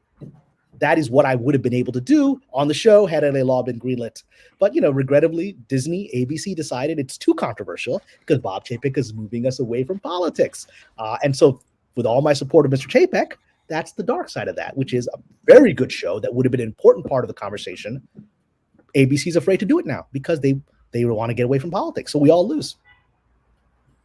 I have a practical question about those that aspire to become masters of the genre like you. Yeah. Is there a way that you structure? You mentioned like you can become your own master of your own genre, your own storytelling, if you just, even if you're working 40, 80 hours a week. Yeah. Is there a certain number? Is there any practical, tactical advice like block out so much time, establish a schedule? I mean, it's kind of hard for me to, on the one hand, I look at your approach, which is very mathematical. Yet on the other hand, I listen to you and Cardinal Sin say that sometimes you just get in the zone and you might just bang out all these pages and not even realize how much you've generated. So how does one govern oneself in order to, so that these brilliant ideas that maybe some of our listeners here on YouTube who are watching the show and catching the live play, what advice would you give them to balance that blind creativity into the abyss versus a mathematical or systematic approach to actually getting some work done? Well, it goes back to remember when Cardinal asked me at the very beginning, I said, before I'm going to my method, I want to say what you got to do. And remember, the reason I said was the first thing, you have to write, right? And so that goes right back to the first thing. You actually have to do it. And I wrote, when did I write my scripts? I wrote when I was working 80 hours a week as a lawyer in a big law firm in New York. I wrote them at nights and over the weekends. And I locked myself in my room because it was important enough for me to do that, right? And that's why I have a career now, because I did that. And I worked with quite a few fellow lawyers who were going to become great novelists and great screenwriters. They never did it. They never wrote, right? So I wrote. So we all don't have time to do it. That's not the reason we don't do it. The reason we don't write or create or write art or music or whatever is because we're scared to do it, right? So everybody, I know a lot of you guys have kids, you got responsibilities. Maybe you're taking care of your parents. I take care of my mom. You don't have a lot of time in the day. You got a lot of time to spend on social media, don't you? Got a lot of time on Twitter, don't you? Got a lot of time watching this YouTube video, don't you? So you can spend a half an hour a day where you say, this is my dedication to my art. You can do it at 6 a.m. in the morning if you have to. Wake up half an hour early before work if that's your excuse, right? But just do it. And I said that to my sister when she was writing her first novel. I said, she's got 3 kids, God bless them. She's a professor in university and she's very overworked. But I said, you got to find half an hour a day. Wake up a little bit early. And she did. And she wrote her first novel that way. Took her a year, but she did it. So you just have to do it. There's a great book, aside from my wonderful books, that I would recommend you look at, which was a book that inspired me. And if you'll see, the author of that book is actually blurbed my novel, Stephen Pressfield. Stephen Pressfield is an incredible author. He's a screenwriter and a novelist. And he wrote this book that is one of the greatest books for artists ever written. In fact, he will be remembered for this more than his novels, which I think is unfair because his novels are wonderful, but he'll be remembered for this. It's a book called The War of Art, not The Art of War by Sun Tzu, The War of Art, which you can get, again, Barnes & Noble's, Amazon, wherever you want to get it, go to your bookstore. It's popular. The War of Art is a very small little book. Each chapter is 1 page long, and he does it on purpose. You got no excuse. One chapter, you pick it up, you can read it in the bathroom, in 5 minutes. It's one, because each chapter is 1 page. And it is a book about why we don't create, which is the war inside of us, the war of art. And he talks about it in metaphysical terms. He says it in the spiritual terms. And I've gotten to know Stephen since then, because he wrote my novels. He lives in Santa Monica, not far from me. And we've talked about this personally. And he is a spiritual Jew. He's a Kabbalist. Or at least he certainly is interested in those things. I don't know if he defined himself as Kabbalist, but he studied it, right? And so he believes in a divine force of creativity, as I do. And he believes that force that prevents us from writing or creating is, you could call it Satan, you can call it whatever you want, but it's that negative force. And it's trying to deny not just you creating something, it's trying to deny everybody something. It drains your creativity. And it drains it through hesitation, through procrastination, through I will do this tomorrow, right? It's called what he calls resistance with a big R. And he said, think about this. Imagine if Shakespeare said, you know what, I'm going to work on this Hamlet thing tomorrow. And it's always tomorrow. And he never wrote it. Not just Shakespeare loses out. We all lost out. The whole world. The whole world loses out. The guys who built the Taj Mahal, the architects, I don't want to be an architect. It's too hard. Maybe I'll do it next time. Yeah. Everybody loses, right? So your art is not meant for you.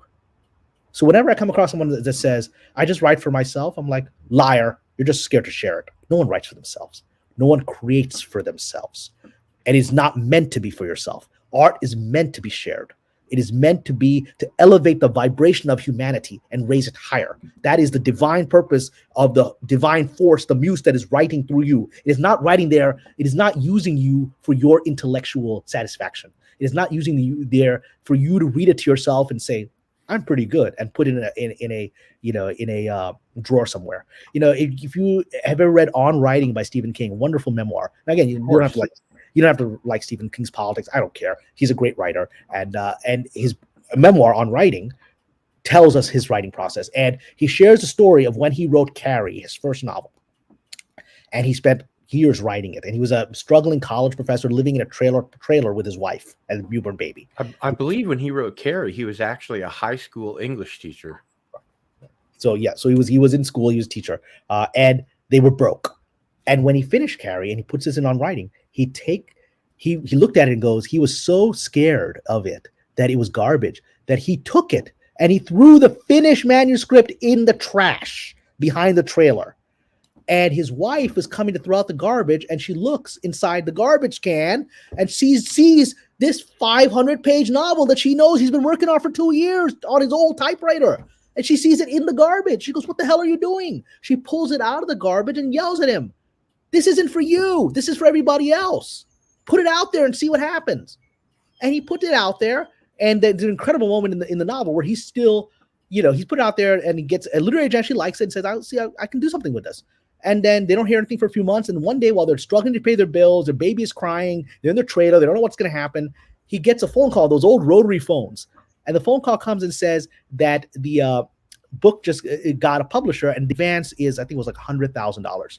That's in 1970. That's when $100,000 was a lot of money. That was millions of dollars in purchasing power today. They're broke, and they've just won the lottery. because his wife pulled it out of the garbage, because it wasn't meant for him. It wasn't created for his insecurities. It was meant for mankind. Because not only did we all love that book, it is a great book. It then inspired movies, and it launched people's careers as actors and as writers and as crew members and as, you know, as directors, cinematographers. It launched him, and as a result created hundreds of books and all these fascinating movies and TV shows that are still being made today. He didn't make it for himself. So when you're not writing and you're not creating, you're betraying all of us. And guess what? Your first thing may suck. Your 25th thing may still suck by the judgment of others. But it is the muse trying to get out of you. And it's the process of you. Mastery is you learning to let the muse in. That's not something you can be taught. That can only be done through process. It's like going to the gym. You don't know when you're going to have your breakthrough where you can suddenly lift to the next level. You don't know when that's going to happen. It might never happen, but you keep pushing against the bar, and one day, hopefully, it will happen. But it's the process of you facing the bar that can allow that to happen. So you got to create. There's no excuse. How do you get to Carnegie Hall? I'm sorry? How do you get to Carnegie Hall? Practice. That's correct. And that's all it is. And, you know, they've got all these books out right now that, you know, that say about the 10,000 hours, and that may or may not be an accurate reflection, but the philosophy of it is, you know, the idea of 10,000 hours for mastery. The philosophy is that, which is persistence. And I remind myself as I'm telling all of you this, you know, look, I've been doing this for 21 years. I've had a lot of failures. I had a lot of things go wrong last couple of years, especially, right? A lot of projects dying when they shouldn't have. A lot of moments where I'm like, how the hell am I going to pay my rent? Remember, I was a lawyer 21 years ago. All my lawyer friends living in nice penthouses in Manhattan, making $5-6 million a year. My friends I went to business school. My friends who are investment bankers are making $50-60 million a year, right? And they send me emails regularly. My old classmates saying, "I wish I had the courage to do what you're doing, man. I'm bored. I'm trapped." Well, dude, why don't we switch for a week? With that movie, Eddie Murphy, why don't we just switch? I will take the $50 million and the hot wife, and I'll live that life for a week, and you do this. Let's see if you like it, right? And so I don't have that. I mean, I have all those degrees. I could be living that life, but I'm living a different life, right? And there's moments I get really sad, and there's moments I want to give up quite often. So when I say these things to you, I'm saying them to myself, is that you got to do this for its own sake, right? And even if you've had success, doesn't mean you're going to have success the next time, right? You know, that's the horror of it. You know, you look at some of the greatest artists of all times. They had success early on, and then they failed. Elvis, perfect example, right? Elvis had to come back. We think of Elvis. Elvis had started off as this global phenomenon at the age of 18, and then he disappeared for like a decade, making sort of mediocre movies and whatever. And you know, he'd become a joke in the 60s, even, you know, and he was ashamed. And then in 1968, he does the famous comeback special where he just goes back to being a singer with a small audience and blows everybody away. And then he has a career for another decade, and then he destroys himself again. God bless him. By the way, I was going to say this. The movie I'm most excited about this year, and maybe for this decade, is this Elvis movie by Baz Luhrmann that's coming out in 1 month with Austin Butler. I have to say, if you haven't seen the trailer, maybe we put a link of the trailer in the chat. I'll find it. If you haven't seen the trailer for Baz Luhrmann's Elvis, it is a work of art. It is the greatest trailer I've ever seen. It is a movie in and of itself. I mean, watching there, and you're watching an entire man's life encapsulated in a minute and a half. And it is emotionally, you know, Grace Randolph, who I think people know I have their own opinions of. I watched her review of it when she did her live review of the trailer. I'd already seen it. I was blown away with the trailer. And she starts off her normal smarky self, like, well, I don't know about this. I don't know who Austin Butler is. You know, I'm sure it's going to be okay, but I don't think it's going to work. And you watch her watch the trailer after saying that. And midway through the trailer, she starts crying live. Like, this is a woman that a minute before had said, this is not going to work. It's not going to work. I can't believe it's going to work. Midway to the trailer, she's at tears and she's wiping tears. That's how incredible that trailer is. And then that is, Baz Luhrmann is one of the greatest filmmakers of all time. I would love to achieve what Baz Luhrmann has achieved, right? And he threw his heart, you can tell, into this Elvis thing, that you're like, this has resurrected the king, and it's going to tell a whole generation that this man's incredible life, right? And putting it into the context of something that people don't remember, which is that he was a civil rights icon because he brought black music into the world. A white man who brought black music into the world, had black friends, and championed black people. And changed the world. Changed the world. And, you know, this is a guy that's in the 50s and the 60s we don't realize this guy is actually the heart of the civil rights movement. They don't even realize it. This guy is. And, so watch that trailer. You will learn filmmaking from that trailer. And I'm so excited to see this movie. Priscilla Presley has come out and said that the movie is the great, because there's been quite a few other good movies. I think Kurt Russell did a good movie in the 70s. Kurt Russell was great. Yeah. Yep. But they said this is the defining movie. And, and then Lisa Marie Presley came back to Twitter, our tragedy. Her son committed suicide. Elvis's grandson committed suicide about 2 years ago. Horrible. It is horrible. And, she's got 3 other daughters. One of them is now a successful actress, Riley Keough, who looks a lot like her grandfather. She looks like a female Elvis, just like in many ways Lisa Marie does. But her son committed suicide. And so she disappeared from public after that, right? I understand if mother lost her son. And so she hasn't posted in Instagram in 2 years since her son committed suicide.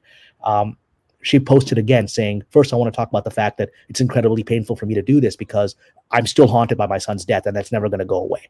So, but with that said, I want to let you know that this movie is the greatest thing that's ever been done for my father's legacy. She said, I've now watched it multiple times, and I brought my children, who are Elvis's grandchildren, who never met him, right? Because, they were born well after he died. And so my young daughters are like, that's what Grandpa was about, right? And so again, that's power of storytelling. Right, that's the power of story. You can watch a trailer that makes you fall in love with a man who goes from poverty to the heights of the world and then loses it. The moment that Grace Randolph cried is the moment that I cried in the trailer. And it's a historical moment because I'm reading a biography of Elvis right now. It's historical. As Elvis says, I'm about to turn 40 and no one's going to remember me. He really believed that. He believed he was a failure to the end of his life. And here we are, 2022, talking about him. And that's the movie I'm most excited for. But that's the humanity of the man that was thrust into the biggest stardom the planet had ever seen. The Beatles are a shadow of that stardom. They learned stardom from him. And, and he thought, I'm a failure. Remember what I said? Michelangelo, I'm a glorious failure. Yeah, that's what an artist is. Because to the end, he was creating. If I've watched the song, the trailer that really brings you to tears is Unchained Melody, which also played in Ghost, if you remember, a classic song, beautiful little song that he did a cover of. And I watched that was the last song he performed before he passed away. You can watch on YouTube Elvis's final live performance in 1977 before he passed away.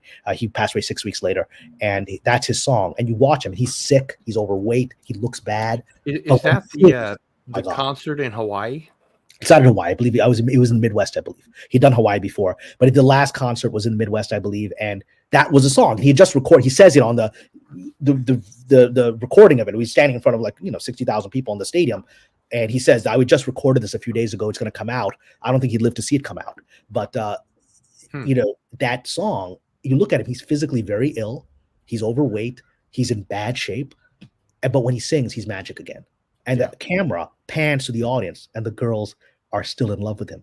It's 1980. I mean, he's an overweight. He thinks he's a joke now, and the girls are still looking at him like mesmerized, right? And the song is so incredible, and it's his final song, which essentially is a love song to God because he knows he's coming back home, right? So again, and Elvis he was primarily a gospel singer, and that's what he wanted to be. He was a religious guy, and religious storytelling is how he told his stories. That's why those stories work, because they still move the heart. I'm watching him sing this essentially, it's a love song, but it's spiritually based. And it brings me to tears 50 years later. So I go on a tangent, but hopefully each of them has a learning point. Well, no, I'm blown away by it. And we are getting ready to spin the wheel here for the giveaway. I do want to thank you again for what a generous double book giveaway you're doing. I wanted to ask you, what's your best advice for people trying to break into Hollywood? Oof. That's a big one. But the best advice is going back to the first thing I said, which is write, or whatever your skill is, whatever. If you're a director, if you're an actor, if you're behind the scenes, if you're someone who works with music, or if someone look, the great thing about Hollywood is you can be a carpenter and have a wonderful, prosperous career working building sets. That's the good thing about Hollywood is every job has a job in Hollywood. You could be a crazy, dangerous pyromaniac And that you could be like a criminal pyromaniac, but you'll find a job in Hollywood as the guy who controls explosions. Everyone I've ever met in Hollywood who's like the weapons guy, they're all people who are like, man, I don't know about this guy. It's like he's like a pyromaniac, but he's found a socially acceptable way to channel that, right? So he can blow stuff up, but get paid for it, right? So the thing is, find your talent. Everyone has a talent. Everyone has something you were made for, right? Your talent can be you are really good with numbers and you have a instinctive sense and you're good as an accountant. Great. Hollywood has a role for that. My accountants make a lot of money. My accountant represents like Jodie Foster. Let's just say he does very well because I can trust that his magic with numbers will protect me from the IRS and also minimize my taxes, right? It's funny you mentioned that. I know a guy like that. Huh? Yeah, but the guy is Mexican. Yeah, but look, he is the example. But Mike knows what I'm talking about. Is that Mike? You've worked in the studios. Everyone who's got something to offer has a place here. In order to get there, though, you have to swallow the pain of this journey, which is that there's a million people for every job offer. See, that's one of the things I get very offended by, and I've got offended by it on YouTube, which is an ugly statement that I've heard a lot on YouTube amongst the fandom, which really upsets me, is, you don't like the politics of, most actors are leftists, and a lot of people don't like their politics, whatever, okay? I don't like other politics, who cares, right? But a lot of people are saying things like, shut up and sing, shut up and act. Nobody wants to hear your view on politics. Granted, a lot of their views are stupid, right? Fair. But people say the offensive thing is when people say, and they say it in the fandom, you're just paid a lot of money to, act, to imagine, to be a kid on stage, right? Yeah. Pretend, right? Nothing more offensive than that. I've taken acting classes. I've acted in acting classes. It's the hardest thing in the world. It's the hardest thing. It is the hardest craft. It requires a level of genius I don't have, right? And it requires a level of consciousness I don't have. To dismiss it as you're just pretending you're being paid to dress up. Why are you watching these movies? I've seen these people say crap about stars, and the moment they see the star, they freak out at the premiere and they want to shake Tom Cruise's hand. Other people are like, I don't like Tom Cruise and Scientology. And those same people are screaming when Tom Cruise tries to shake their hand at the premiere, right? There is a reason that all these people have a power, because it's not them. It is the muse that is going through them. So you are not, when you are honoring someone's art, you're honoring the muse. Kevin Spacey is a brilliant, brilliant actor. He's also not somebody I probably want to work with or socialize with. I actually had a chance to work with him. I spoke with him once on a project before his sort of downfall. Really? And I think I was up for a project with him, and it didn't work out. And I believe God protected me, because this was just before a lot of the accusations that we had heard rumors about of, his behavior with some young men had come out. And so God protected me. I don't think God wanted me to be pulled down with that character, right? Yeah. But American Beauty is one of the greatest performances of all time. It is. It's still that. It's objectively that, right? Great movie. You look at you look at movies like Rosemary's Baby, right? Roman Polanski is one of the greatest directors of all time. I will tell you, I was once in a and he's not a good man. I was once about 15 years ago. I was in the Moroccan Film Festival, Marrakesh Film Festival, and I went there, and he was the judge at the time. Roman Polanski. And I went into a party at the film festival with a friend, and she said, oh my God, there's Roman Polanski. He was one of the judges. He had shown up, right? And he was hounded by everybody. It was like, oh my God, Polanski's there, right? And my friend was so starstruck, she went to go talk to him. And I said, you know what? I'm going to pass. He's a child rapist. It's not for me. Yeah. I'm in the room with him, and I said, I'm not going to go talk to this guy. He repels me as a person. So I said, I'm just going to go over there and get a drink, because I don't want to be. And she went there, and she made a mistake. Everyone was talking French to him, and she went up and spoke to him in English. And at the time, he was afraid that Americans were basically going to grab him and force him back to America. Mm-hmm. So when the moment she spoke English, he panicked, and he got up and he left the party because he's afraid that she might have been an American plant to, like, because she's a hot girl. And he's like, the idea is get him to come back to the hotel room where the security guards would grab him, put him on a plane to be brought back. That was his paranoid fear, right? So the moment he heard English in the party, he was gone, right? But I walked away from that situation because I was like, yeah, this is not somebody I want to associate with as a person. Does that change the fact that he's one of the greatest filmmakers of all time? It does not change that fact. It doesn't change that fact. And, you have to be able to disassociate the art from the artist, because the artist isn't doing it. It's the muse that is doing it. And so you praise the muse, even if you put the artist in jail, or hold them accountable like Harvey Weinstein, right? Who remains one of, on terms of success and in terms of creative judgment, remains one of the greatest executives of all time. He's also a terrible human being who's been brought down by his own actions, right? So you can look at the movies that Miramax made over several decades and say those are incredible movies, and Harvey Weinstein made good creative calls in those movies, right? He was the force behind them. And then say he got his just desserts. You can do that.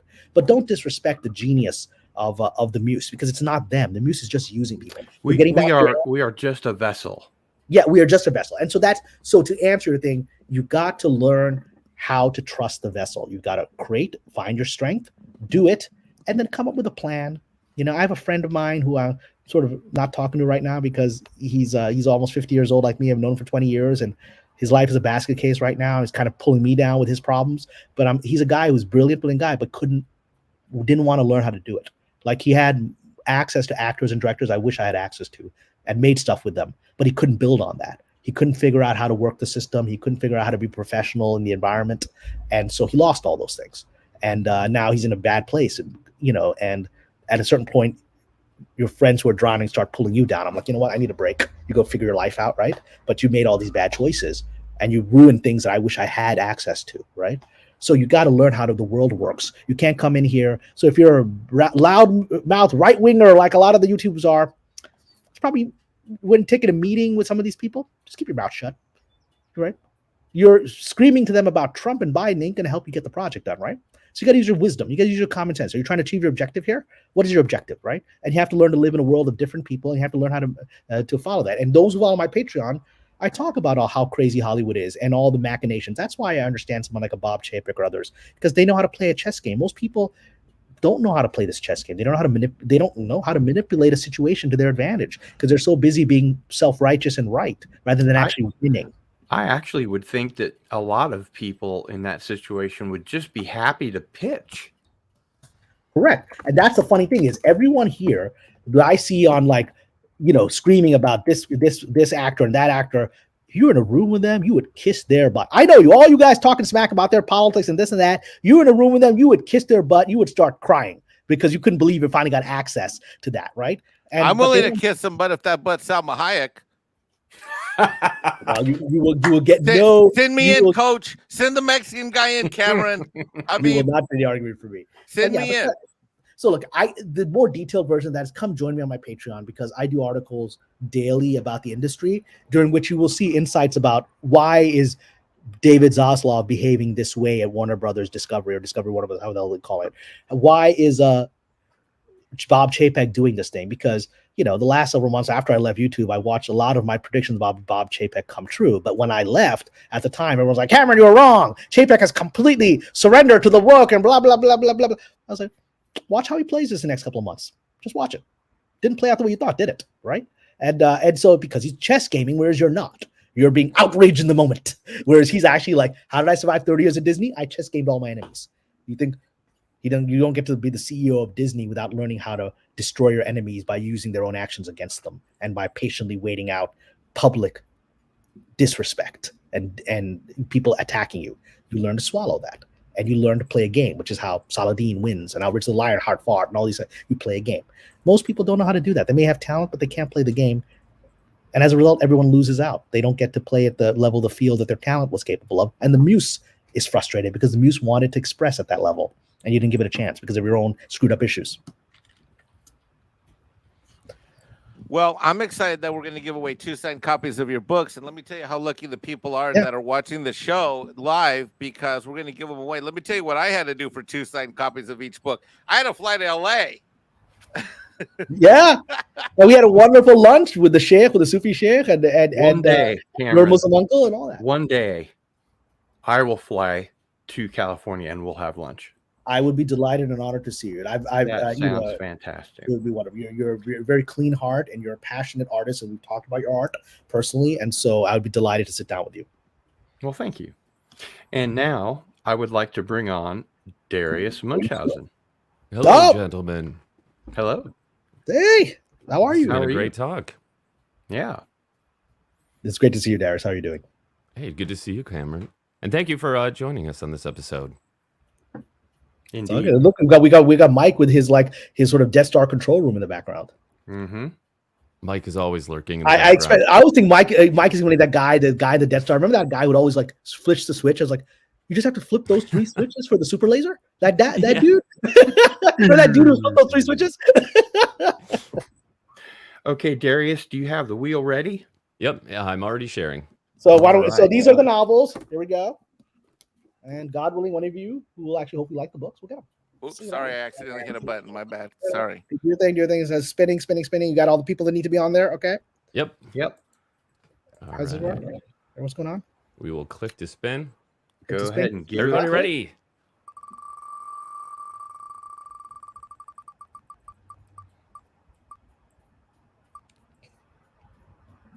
Pleasant Valley Picker. Pleasant Valley C.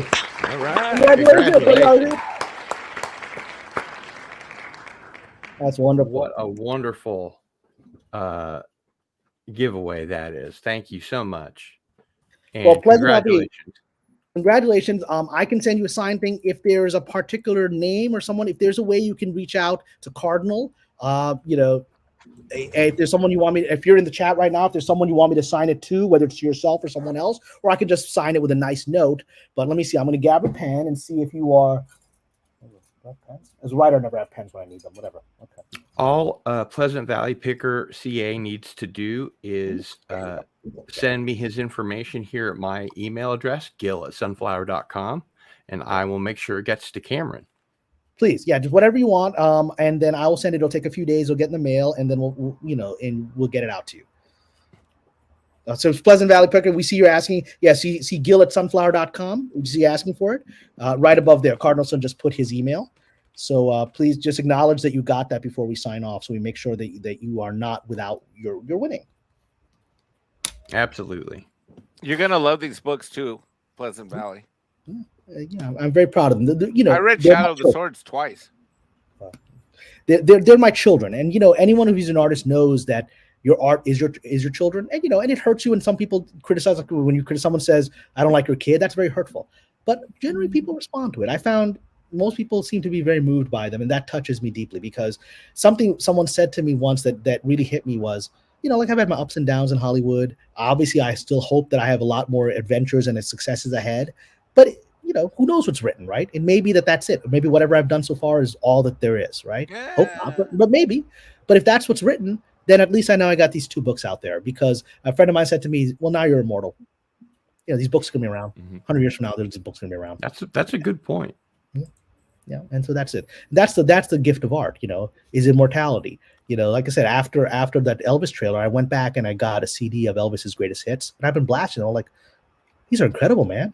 These are got incredible. rocks. Yeah. This is 1955 stuff. This is some of the best stuff I've ever heard that competes with any music I'm hearing today, right? Yep. I'm like, so he's immortal. Certainly. Yeah. He's immortal. Yeah.